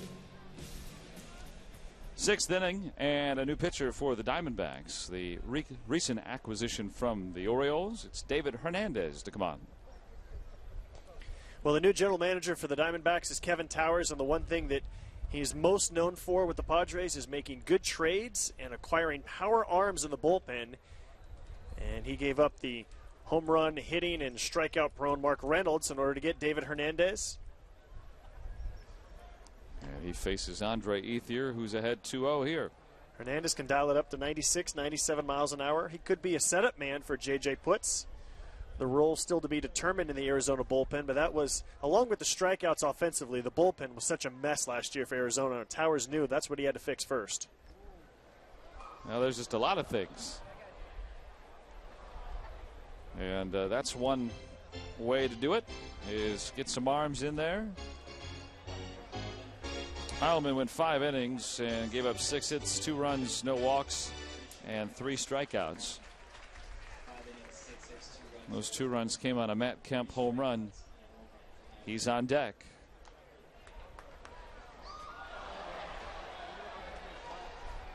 And Ethier has fouled 2 back already. One, or both, bounced off of the facing of the roof here. One bounced back to Matt Kemp on the on-deck circle. The other one landed just shy of Kemp and hit the screen and came back down into the stands.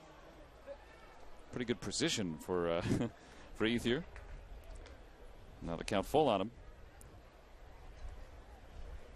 Hernandez out of Sacramento. Last year with the Orioles, really settled in after he went to the bullpen. 3-2.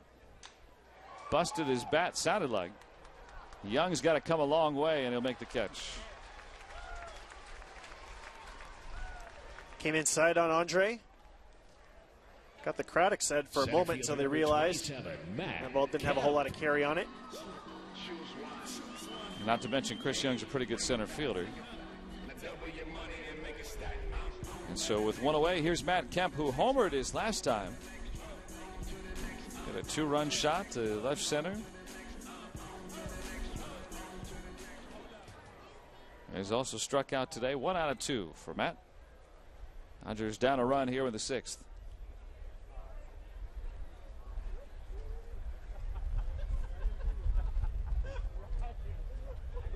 Well, again, that bullpen last year for Arizona, 24 blown saves, an ERA of 5.74. So Towers gets Hernandez in a trade. He signs J.J. Putz as a free agent to be the closer. And Kemp skies this one back of the plate.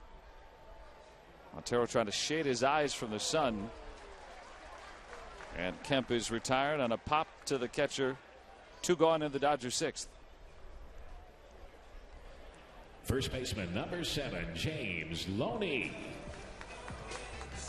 Here's James Loney. And he's 0 for 2 today. Coming into today at 304. I think for my money, Loney's got to hit about 290, 300 this year, something like that. I think that would be a successful year. He was hitting 310 at the All-Star break, 309 to be exact. I like that Loney and Ethier and Kemp all getting a first look here at David Hernandez. Went up after the high fastball, and Abreu can't corral it. Loney is aboard with 2 outs in the 6th. I figure these two teams meet 18 times. You might see David Hernandez as many as 10 or 11 times in the course of the regular season, probably late in games. And so James with a good at-bat right here, right back up the middle. He was making short work of the Dodgers before that at-bat, but it's nothing else. It's good to visualize a guy who's been in the American League. And that is a single for Loney, his first hit of the day. Uribe singled his first time around. The Dodgers have put together 7 hits today, but they have not led.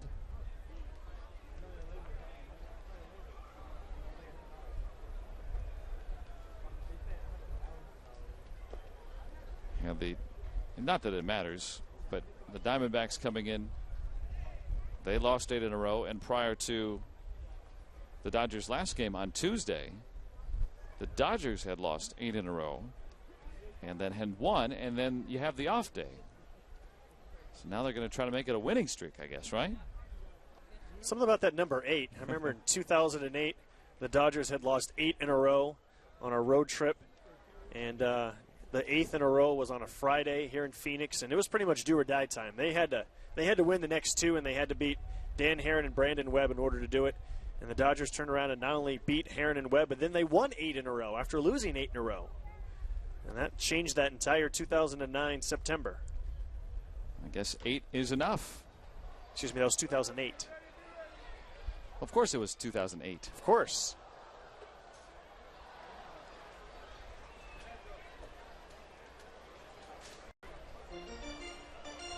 Two and 1 now to Uribe.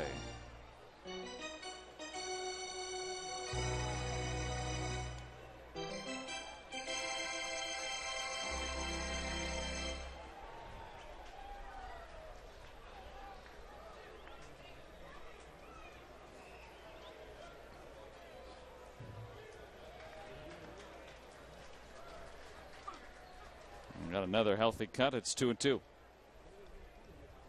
Well, I think the Dodgers have to feel very happy about what Jonathan Broxton's inning. A couple of strikeouts there. Barajas certainly helped him out. So he's now had, 5 outings? 4 of them he hasn't allowed a run?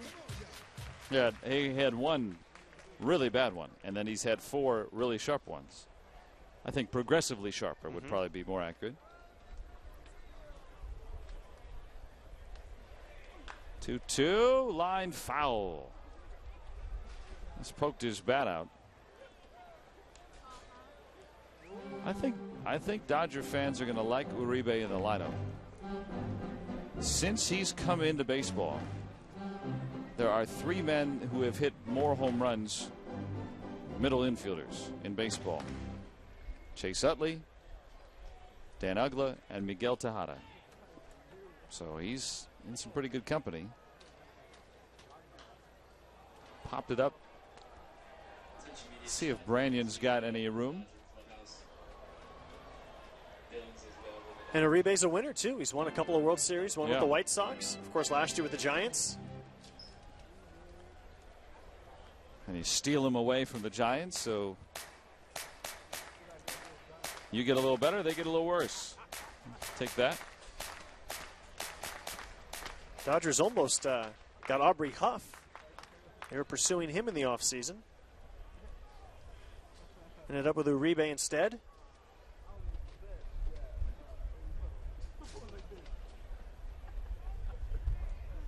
Two. Fouled back.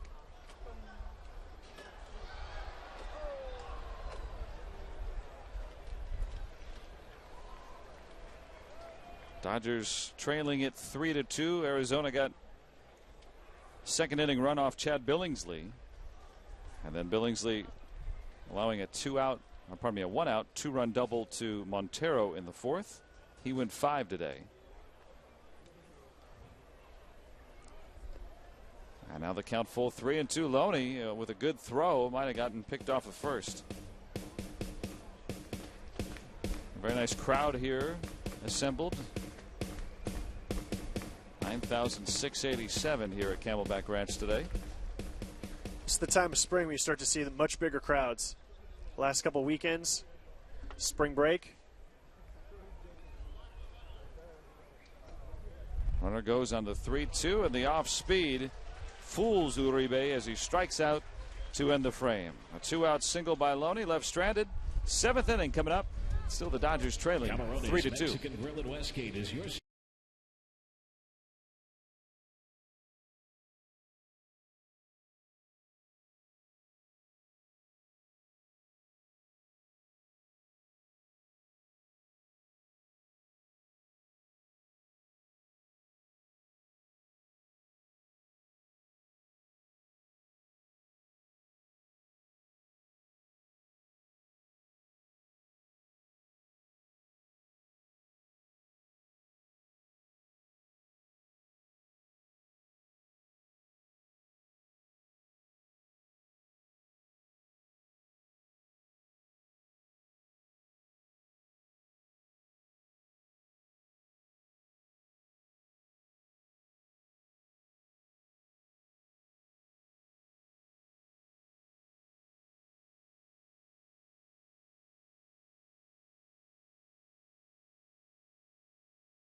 I'm lucky.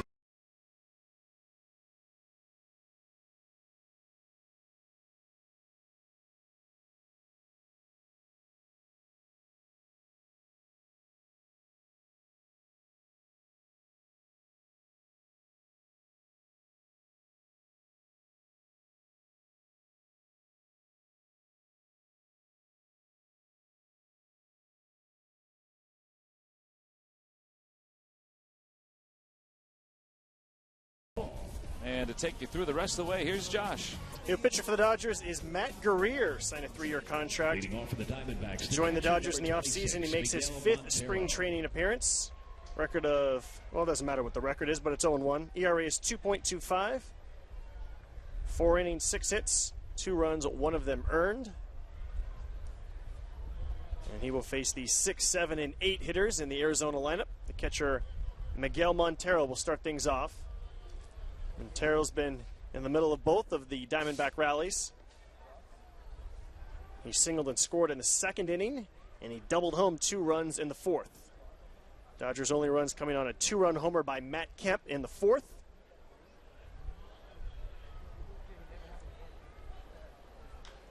And that one's popped up in front of the plate. Barajas will take care of it himself. And Montero is retired for the first time this afternoon. A couple of other changes defensively for the Dodgers. Xavier Paul has come into the game in left field. You see Juan Castro there with Guerrier in the picture. Castro has replaced Juan Uribe at third base. So the Dodger defense right now is Paul in left, Matt Kemp still in center, Ethier still in right. Again, Castro at third, Rafael Furcal still in at short, Eugenio Velez at second, James Loney still at first, and Rod Barajas still catching.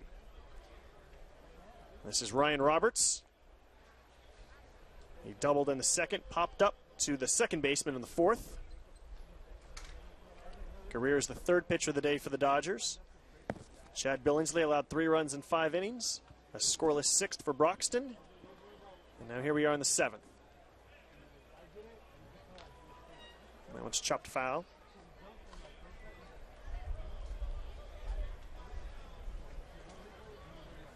Mike McDougall also expected to come on and pitch before this afternoon is done.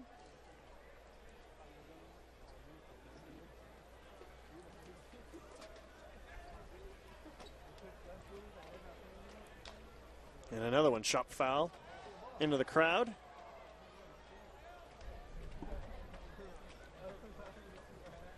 I think Guerrier is going to be very important. You know, this is a guy who's been real consistent. And I think I was saying it the other day, you probably won't ever hear much about him, and that's what you want. That one's in the dirt. Roberts doesn't chase. Guerrier takes great pride in his ability to pitch a lot of games, a lot of innings. He's worked hard to get his body in shape, his arm in shape to withstand the rigors of 75 to 80 appearances a year. That's a big reason why the salaries for those kind of guys, you know, 7th and 8th inning guys, it's gone up because they're harder and harder to find. That one's hit sharply in the air to center field. Matt Kemp is not going to get this one. It'll bounce up against the wall. Kemp will track it down. Roberts is going to go for 3, and he's going to make it with a slide. So Ryan Roberts with his 2nd extra base hit. He continues to hit extremely well this spring. Pretty good pitch by Guerrier. Kemp did not get a good read on the ball. Not saying he would have gotten there, but it might have been a little closer if he got a good jump on it. And Roberts has just continued his scintillating spring. 18 hits and 35 at-bats for Ryan Roberts in spring training. 3 doubles and also a triple as well. The infield will come in. Ground ball, and that's going to get through the drawn-in infield. It's an RBI single for Tony Abreu, and Arizona takes a 4-2 lead. A really good piece of hitting for Abreu right there, because batting for Hernandez, look at that swing. It's a real short swing. Just get it through the hole and got himself an RBI. Bench hitter for Arizona will be Willie Mo Pena. This is the number 9 spot in the Diamondbacks order. The D-backs have some interesting names in camp. They have Pena. They have Mike Hampton is another non-roster invitee, and Micah Owings. I read that they've had Owings take some grounders at first base just in case. He's always been a good hitter. Owings out of Tulane. Willie Mo Pena, you remember him? I mean, he was widely regarded as a kind of, a big-time power prospect, and it has just never materialized for him, at least not to this point. Well, this spring he's been showing that power. 3 home runs and 29 at bats, 379 average. Nearly picked off Abreu over there at first.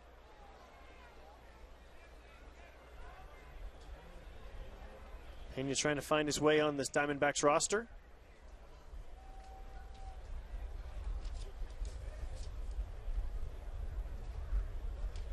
Guerrero looking for a ground ball to get out of this inning. And first a pitch out, but Abreu's not going anywhere. I don't know where Pena plays for you. Exactly. Where's he going to play in the field? But if you like his bat, you find a place. Maybe a little left field. And another throw over to first base.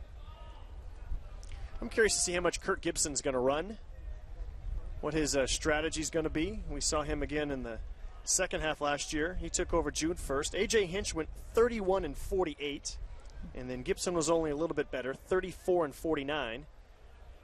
See Gibson over there.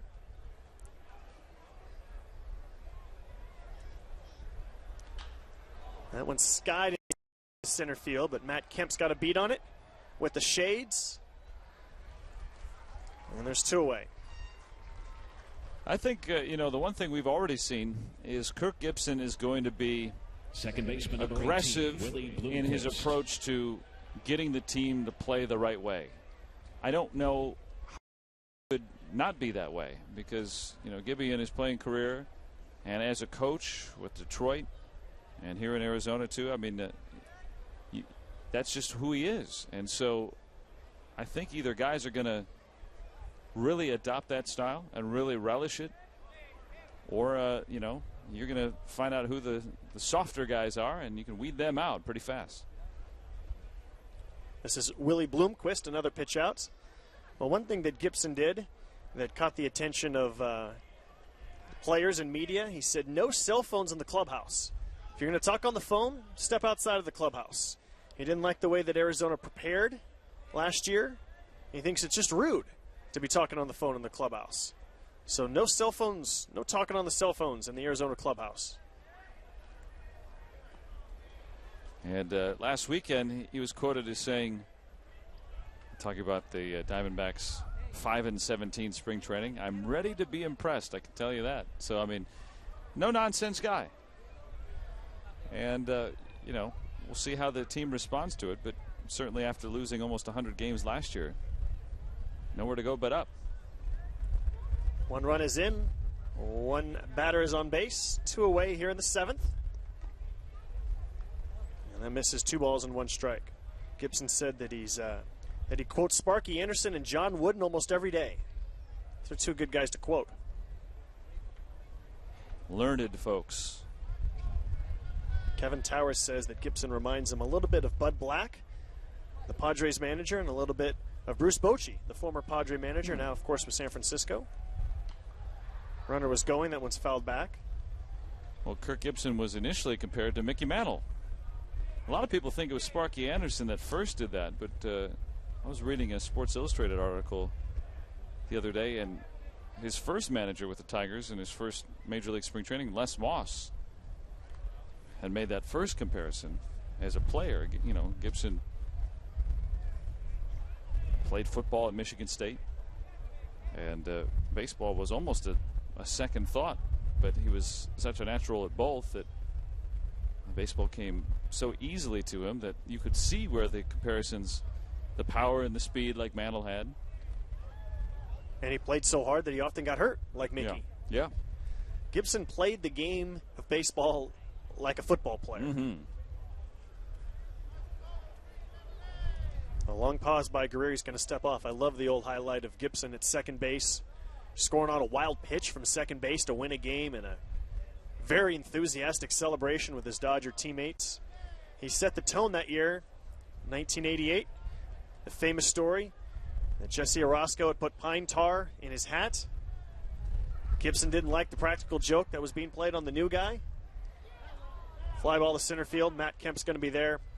Gibson stormed into the clubhouse and said, "That's why you guys have been losers, because you guys don't take things serious." We'll see if he can turn things around with Arizona this year. Right now, Diamondbacks are leading 4-2, seventh inning stretch time here in Arizona. Presented by West Valley.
As we move to the bottom of the seventh is Carlos Rosa.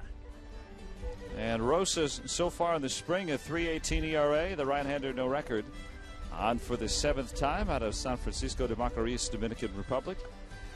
There, the 26-year-old. Last year with the Diamondbacks, pitched in 22 games. 0-2 with a 450 earned run average. He will face the 7, 8, and 9 spots in the Dodger lineup. It'll be Xavier Paul to lead things off, Rod Barajas, and then Eugenio Velez. 12, Evan Fry is playing center field. Number 10, Adam Eaton is in right field. Whole host of changes for Arizona here in the bottom of the seventh. We'll get those two in a moment, but right now we'll focus on Xavier Paul against Carlos Rosa. Rosa with scoreless outings in 4 of his 6 games this spring. He'll work from the stretch, even with nobody on base. And Paul finds himself down in the count, 0-2. I think I have all the changes for you. Let's hear him. Well, we have Brandon Allen, who is part of that first base tryout. He's in left field, though. And then Evan Fry is in center. Adam Eaton, who I saw last year in the Pioneer League, who I thought was the MVP of the Pioneer League. Never thought I'd have this pulpit to say that. He's the right fielder. And then Cody Ransom at second, Xavier Nady at first. And I think that's all the changes for Arizona. So that means Ryan Roberts is still at third, Tony Abreu still at short, and Miguel Montero still catching. High and tight on that 0-2 pitch to Paul. Should be still all there.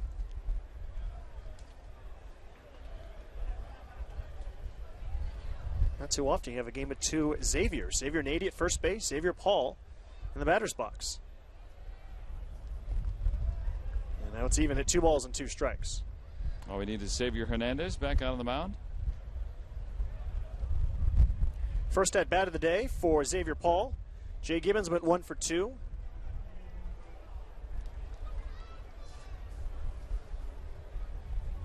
Paul trying to do something to find a way on this team. He's out of options. Hits this one sharply on the ground, but it's right at the second baseman, Cody Ransom. And he retires Paul for the first out here in the 7th. Yeah, Paul got off to kind of a slow start. He's come around a little bit lately, but number 12, Evan Fry. In left you know, field, they want to give him every chance that they can. And at second base, number 1, Cody Ransom. If nothing else, if there's not an opportunity for the Dodgers, you want to see Xavier Paul have a great spring because, number one, he's a good guy, so you want to see him do well, but also it increases his trade value in case there isn't an opportunity here. You hope that he's got an opportunity somewhere else and you get something good in return for him. Again, he's out of options, which means the Dodgers can't send him to the minors unless he clears waivers. Rod Barajas, first pitch swinging. He's 0 for 2, a line out to left and a fly out to right.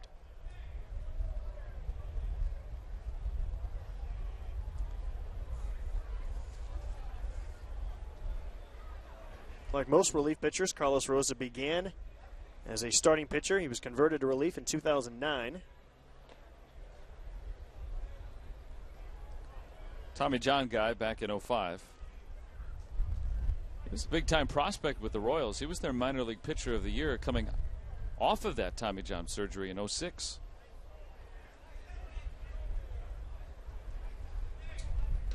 High and tight again. 2-1 the count to Barajas. And when you're in the situation like Arizona is and you just had very inconsistent work out of your bullpen last year, well, you kind of audition guys. And Rosa, one of those guys that, you know, has seen brilliance in the minors in past years. Can that translate to the big league level? And if you could bring in enough guys, a couple of them should stick. Well, again, Kevin Towers always did a great job of building up the Padres bullpen. And down goes Barajas swinging. And there's the first strikeout for Rosa. He certainly didn't get cheated. Nothing else, it's fun having Kevin Towers back in the National League West because you know he's a guy who's willing to wheel and deal. He's not afraid to trade within the division.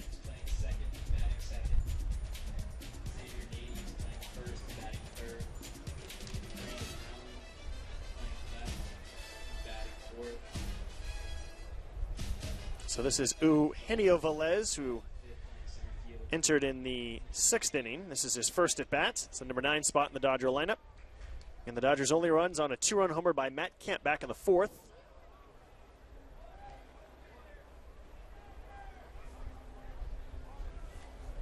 Most of the Dodger regulars now playing at least 7 innings. So we hit the final 2 weeks here of spring training. Opening day 2 weeks from today. Hit sharply, just foul.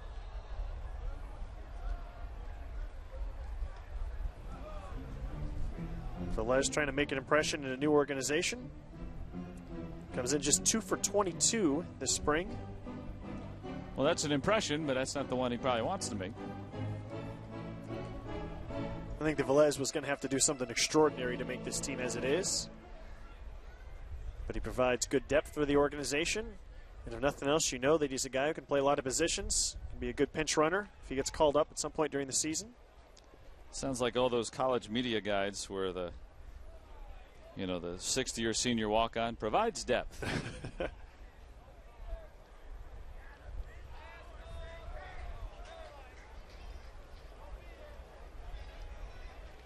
Carlos Rosa, ground out and a strikeout for the first 2 batters that he faced. And now it's 2-2.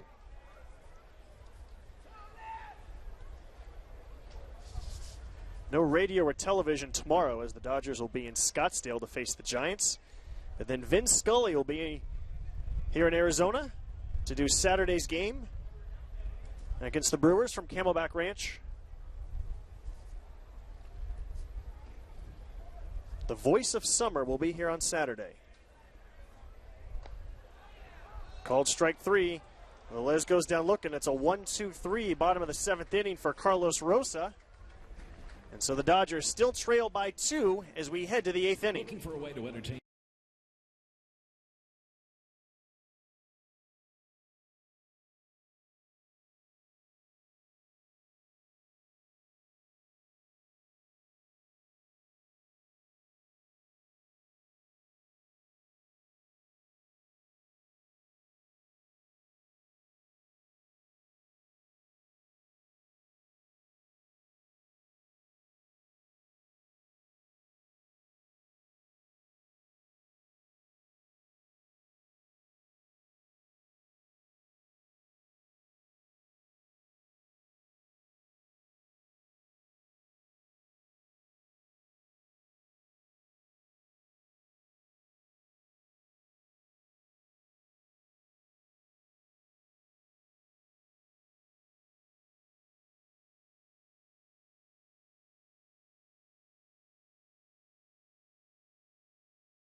Hung-Chi Kuo on for the second time in 3 days. He will pitch top of the 8th here at Camelback Ranch in Glendale. I'm Josh Sushong alongside Joe Block. Great to have you with us on this Thursday afternoon. Happy St. Patrick's Day to you all.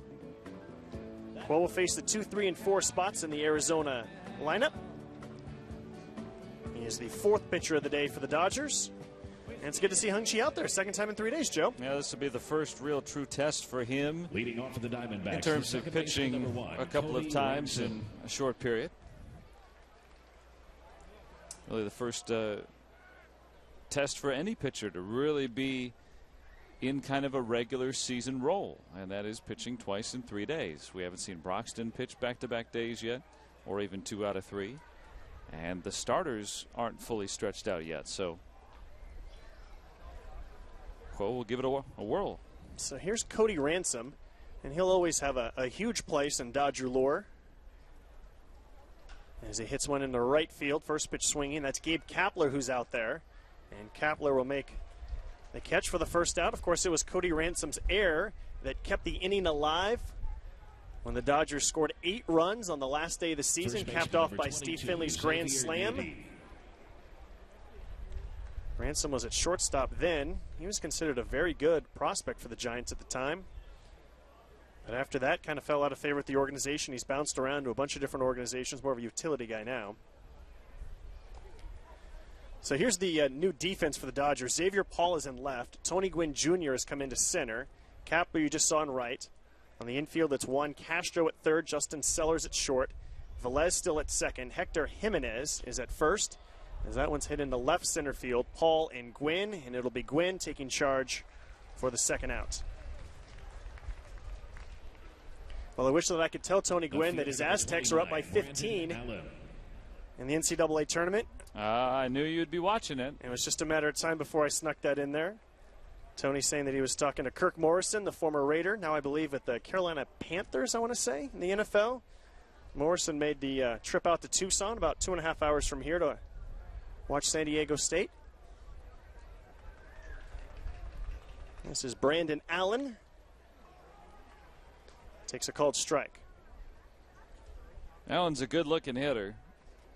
And AAA last year, 25 homers. 86 RBIs, can steal a bag. Only hit 261 though for you. He's in that mix. Try to make the roster. Yeah, it's interesting. I think Xavier Nady's kind of penciled into left field, but we see him at first base today. Read an article today in the Arizona Republic where a scout was saying that they weren't all that impressed with Nady's bat speed or his arm strength right now. Of course, there's still 2 weeks to go. So they're trying to find out the pieces with Allen and Nady and Gerardo Parra, who's had a very good camp. And Hung-Chi Kuo is looking very sharp here in the 8th. Moving right through guys.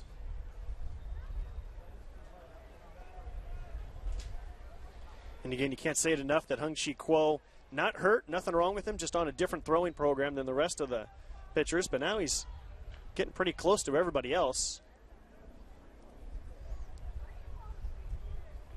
And when was his first outing? I think it was maybe a week ago. Yeah, all these games are starting to blend in, partner. Yeah, not too long ago, though. Yeah. And he didn't pitch before that in a game. He's throwing on some of the backfields against hitters. Now the 2-2. Didn't miss by much. Don Mattingly was talking this morning about how Hung-Chi Kuo reminded him a little bit of Sid Fernandez. Obviously, Hung-Chi throws way harder than Sid did, but just in the way that the ball just kind of, it's hard to pick up the baseball with his delivery. Hides the ball really well. And especially for left-handers like Allen, see a lot of check swings like that.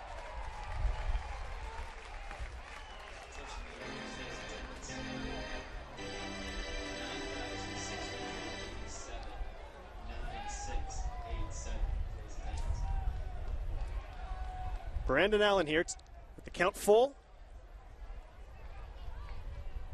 Wind's starting to pick up a lot more. You can probably hear it in our microphones a bit. And a swing and a miss, and it's a 1-2-3, top of the 8th inning for Hung-Chi Kuo. It looks like he's in mid-season form. Hung-Chi Fans, And we'll go to the bottom of the 8th inning. Dodgers looking for 2 to tie it and 3 to take the lead. 687.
.com at bat 11 for your iPhone, iPad, Android, or BlackBerry. Get spring training score, stats, highlights, live audio, and more. Text at bat to 31826 or visit Dodgers.com for more details.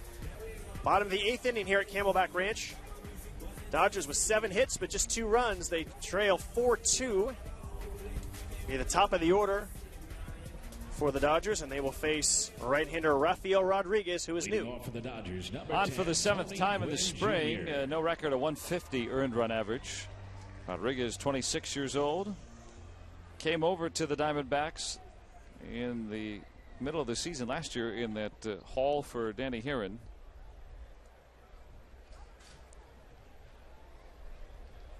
Tony Gwynn Jr., first pitch hitting up the middle, and off the glove of the second baseman Ransom. And T. Gwynn Jr. is aboard. Don't often see a hit that hits 2 gloves.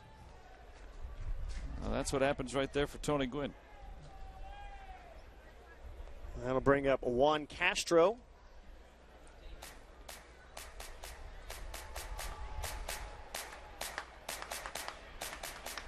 Dodgers now with 8 hits on the afternoon. Castro. I guess it's going to be scored a base hit. Kind of a tough play for Ransom. That'd be a real tough air. And indeed it is a single for Gwynn. See if Tony's looking to run here. Castro showed bunt.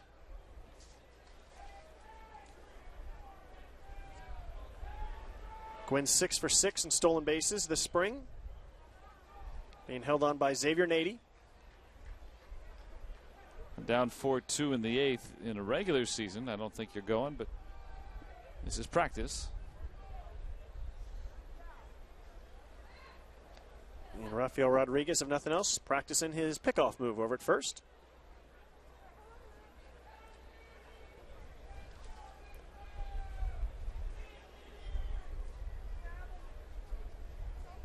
A couple of other changes for Arizona. We'll get those to you after this next pitch. That one misses outside. Ed Rogers is now the third baseman. Chris Owings, no relation to Micah, is the new shortstop. It's still Ransom at second, Nady at first. The outfield is Brandon Allen, Evan Fry, and Adam Eaton from left to right. And Miguel Montero still in there catching. Castro's first at bat of the afternoon. He replaced Aaron Miles and went 1 for 3. And that one's chopped foul.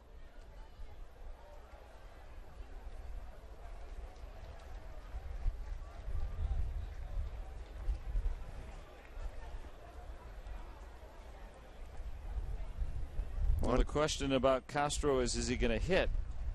And so far in the spring, pretty decent with the bat. 250 with a home run. Might have one of the longest home runs of the spring. Happened early on the first few games, a tape measure blast.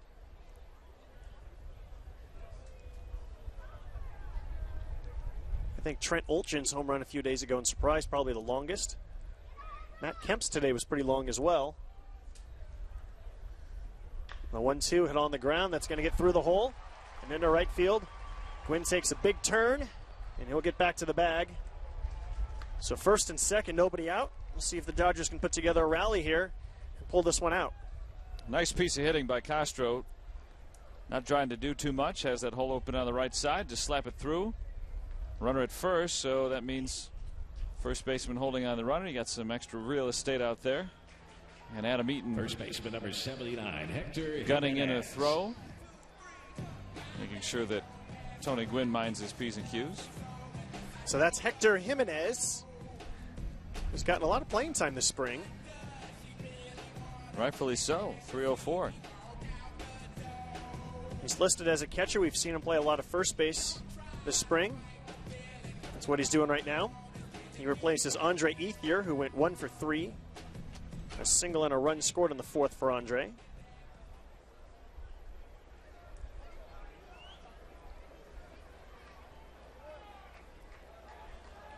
Rodriguez, the fourth pitch of the afternoon for Arizona.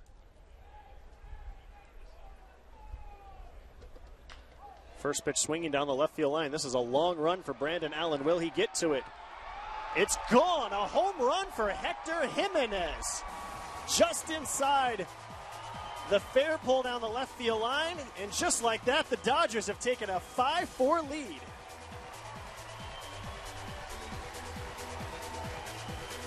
Well, just looking at his bio, you saw that he had some power, and he showed it going the other way. Second home run of the spring. And Hector puts the Dodgers in the lead going the opposite way. Hit it right off the end of the bat. Number 35, Gabe Kapler. And that just shows what kind of power he has to be able to take a ball the other way that far. A whole new ball game. Well, again, this is just spring training. This isn't a regular season, but if you're a Diamondback fan and you saw your team last year have 24 blown saves and an ERA of 5.74, I'm sure you can't help but wonder, is this going to be the same thing all over again? Dodgers taking their first lead here in the eighth. So all 5 of the Dodger runs have scored on home runs. A 2-run shot by Matt Kemp back in the fourth. That 3-run homer by Hector Jimenez here in the eighth. Kapler replaces Kemp.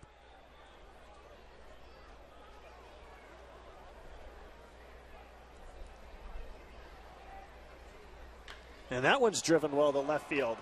Allen's going to watch that one, and it's back-to-back home runs for the Dodgers. Gabe Kapler going deep.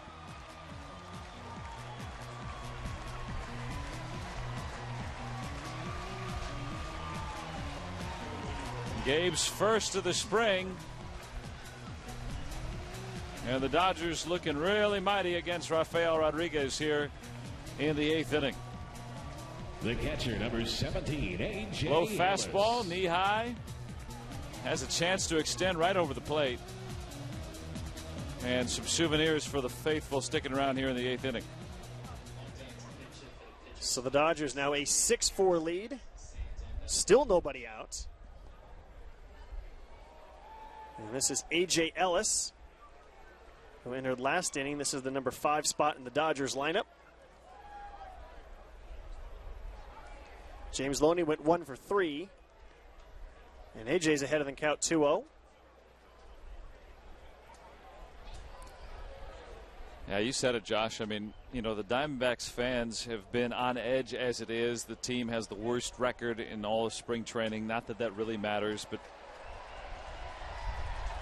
you just feel uncomfortable watching another lead go away for the Diamondbacks after all the tumult they had been through last year. A.J. Ellis And it's going to be caught by Ransom, who had to wait before timing his jump correctly. And there's one away. Well, and of course, if this was the regular season, then Rafael Rodriguez would probably not have been pitching in the 8th inning. Either David Hernandez, who pitched in the 6th, or maybe Sam Demble, who we might see later on, has had a very good spring. Trent Olchin's going to pinch hit here for the Dodgers. This is the pitcher's spot in the Dodgers lineup right now. It's the number 6 spot in the order. Jerry Sands was originally in the on-deck circle, but he was called back without officially entering the game. So here's Trent Olchin. Not a whole lot of talk about Trent coming into camp, but he's had a very good spring. That one's popped up. Shallow left. Owings going back. The left fielder Allen coming in to make the catch. And there's 2 away.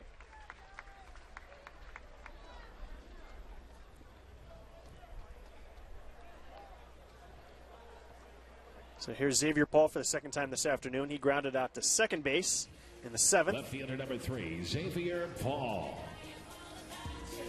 Well, one big question mark coming into the camp, and I believe it still is, but, you know, the Dodgers offense, what's going to happen? And, you know, this is obviously, these are guys that some of which will make the roster, some will not, but it's still a good trend forming that the Dodgers offense, little by little, starting to wake up, and now they might string wins together and comeback wins in consecutive games as well. So good trends starting to form here as we begin the 2nd half of spring training. A wave there, and it's 1-1 to Xavier Paul. Not to mention the green uniforms, I'm sure, have a large part. Absolutely. Do you ever find a 4-leaf clover? I never have. Me either. That one's hit sharply into center field. Evan Fry's not going to get it. He's going to have to play that one off the wall. Paul's got at least 2. He's going to take the turn, and he's going for 3. Here comes the relay. Out at third. Nice relay by Arizona. Paul was running the whole way. Bang, bang play. And he's out at third. We'll take another look at it. Well hit ball. Fry couldn't find it, and you can't blame Paul for being aggressive. Good relay by the second baseman. Looked to me like he got that leg in time, but hey, it's spring. Back-to-back homers give the Dodgers a 6-4 lead.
Now a save opportunity for Mike McDougall as we go to the top of the 9th here at Camelback Ranch. The Dodgers have taken a 6-4 lead after back-to-back home runs.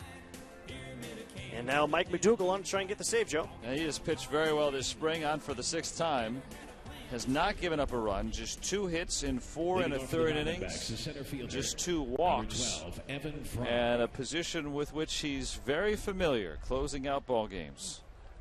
First batter he will face is Evan Fry. This is the number 5 spot in the Arizona lineup. McDougall, the 5th pitcher of the afternoon for the Dodgers. Chad Billingsley allowed 3 runs in 5 innings. Jonathan Broxton struck out 2 in a scoreless 6th. Matt Guerrier allowed a run in the 7th. Hung Chi Kuo a 1-2-3 8th inning. And now McDougall on in the 9th.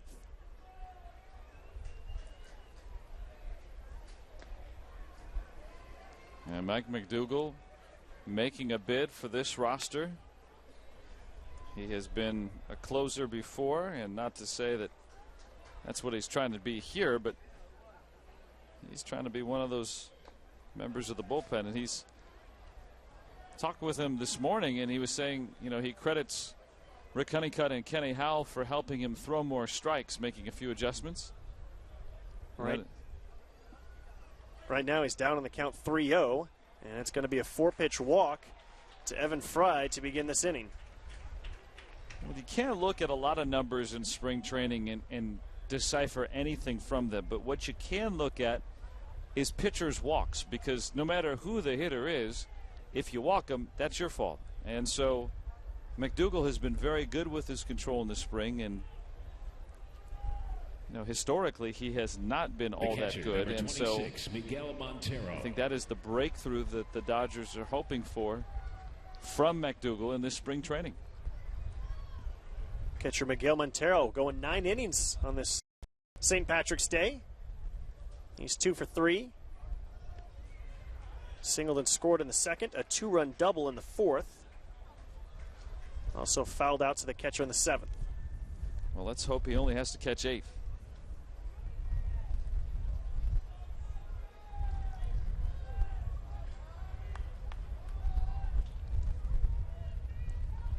Runner goes, and it's a chopper to the shortstop Sellers. He's got it. His only play will be at first base.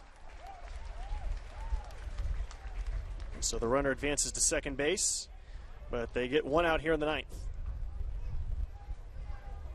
And with a 2-run lead, you don't worry about the runner on base. You're just worrying about the guy in the batter's box. And Rogers was due up, but Juan Miranda is going to come up and pitch in for him. Another one of those guys in that mix at first base. Pinch hitting for the Diamondbacks, number 46, Juan Miranda. Hit a 2-run homer off Jared Weaver yesterday. He's played good defense over at first base. They definitely like his glove.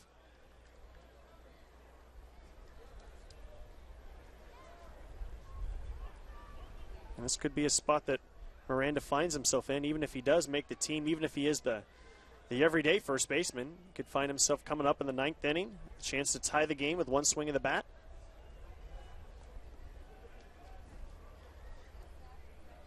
To repeat, this is number 46. Good cut there. Pinch hitting for Rogers.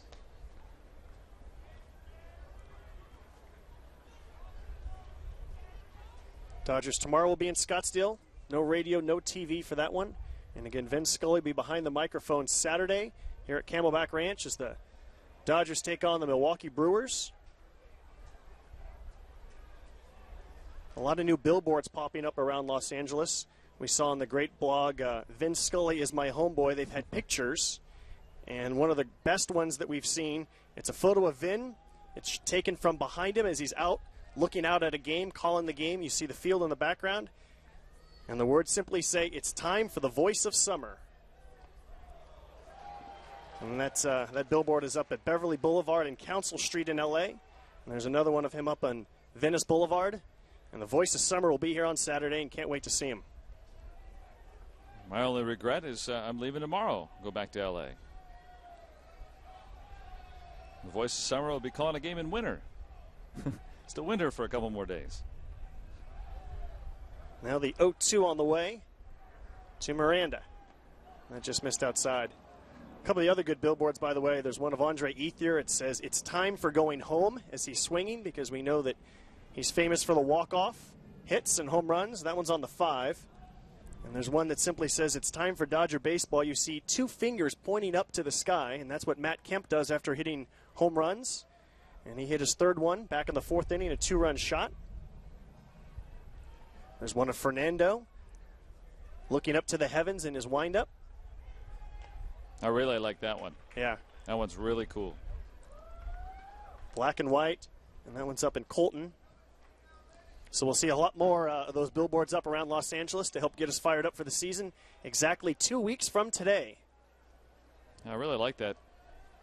You know, it's time for Dodger baseball. You know, just the connecting the past and tradition and today, all marrying that. And that one's low, so the count will run full. 3 balls and 2 strikes, the count to Juan Miranda. He's the tying run here in the 9th.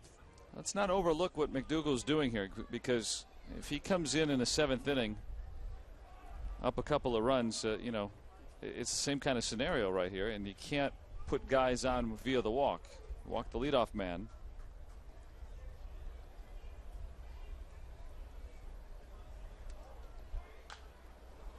Got a good rip at that one, but just missed it, fouled it straight back. Yeah, he's got to challenge him, and he was able right there sneak in that fastball. And Miranda a little bit late on it. Miranda last year with AAA Scranton for the Yankees, 15 home runs.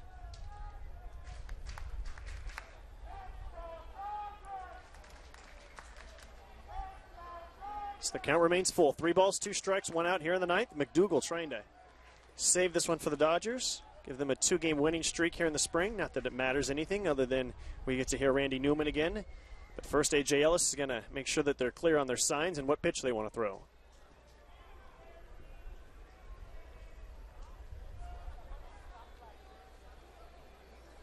McDougall was an all-star his rookie season back in 03 with the Royals when he was their closer. And has bounced up and down. 34 now. I think he's got a really good shot at making the roster, but today really could solidify with a good outing here.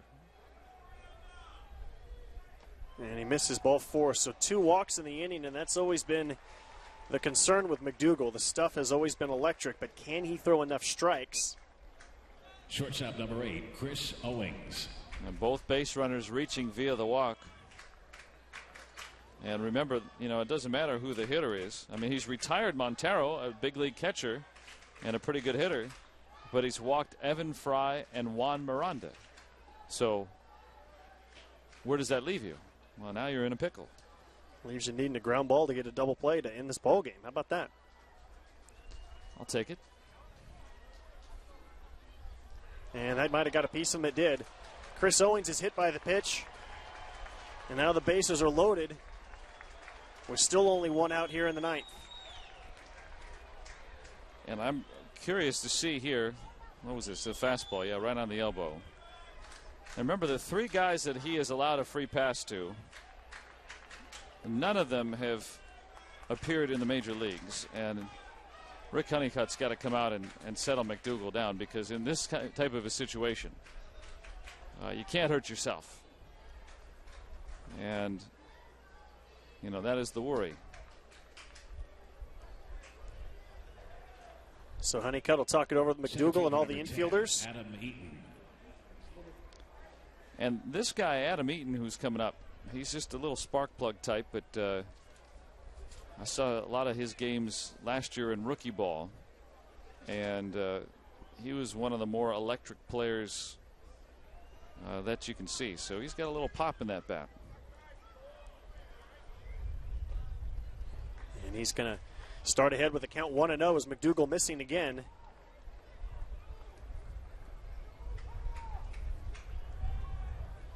He walked Evan Fry on 4 pitches, got a grounder to short, then another walk and a hit by pitch. And this one could be 2.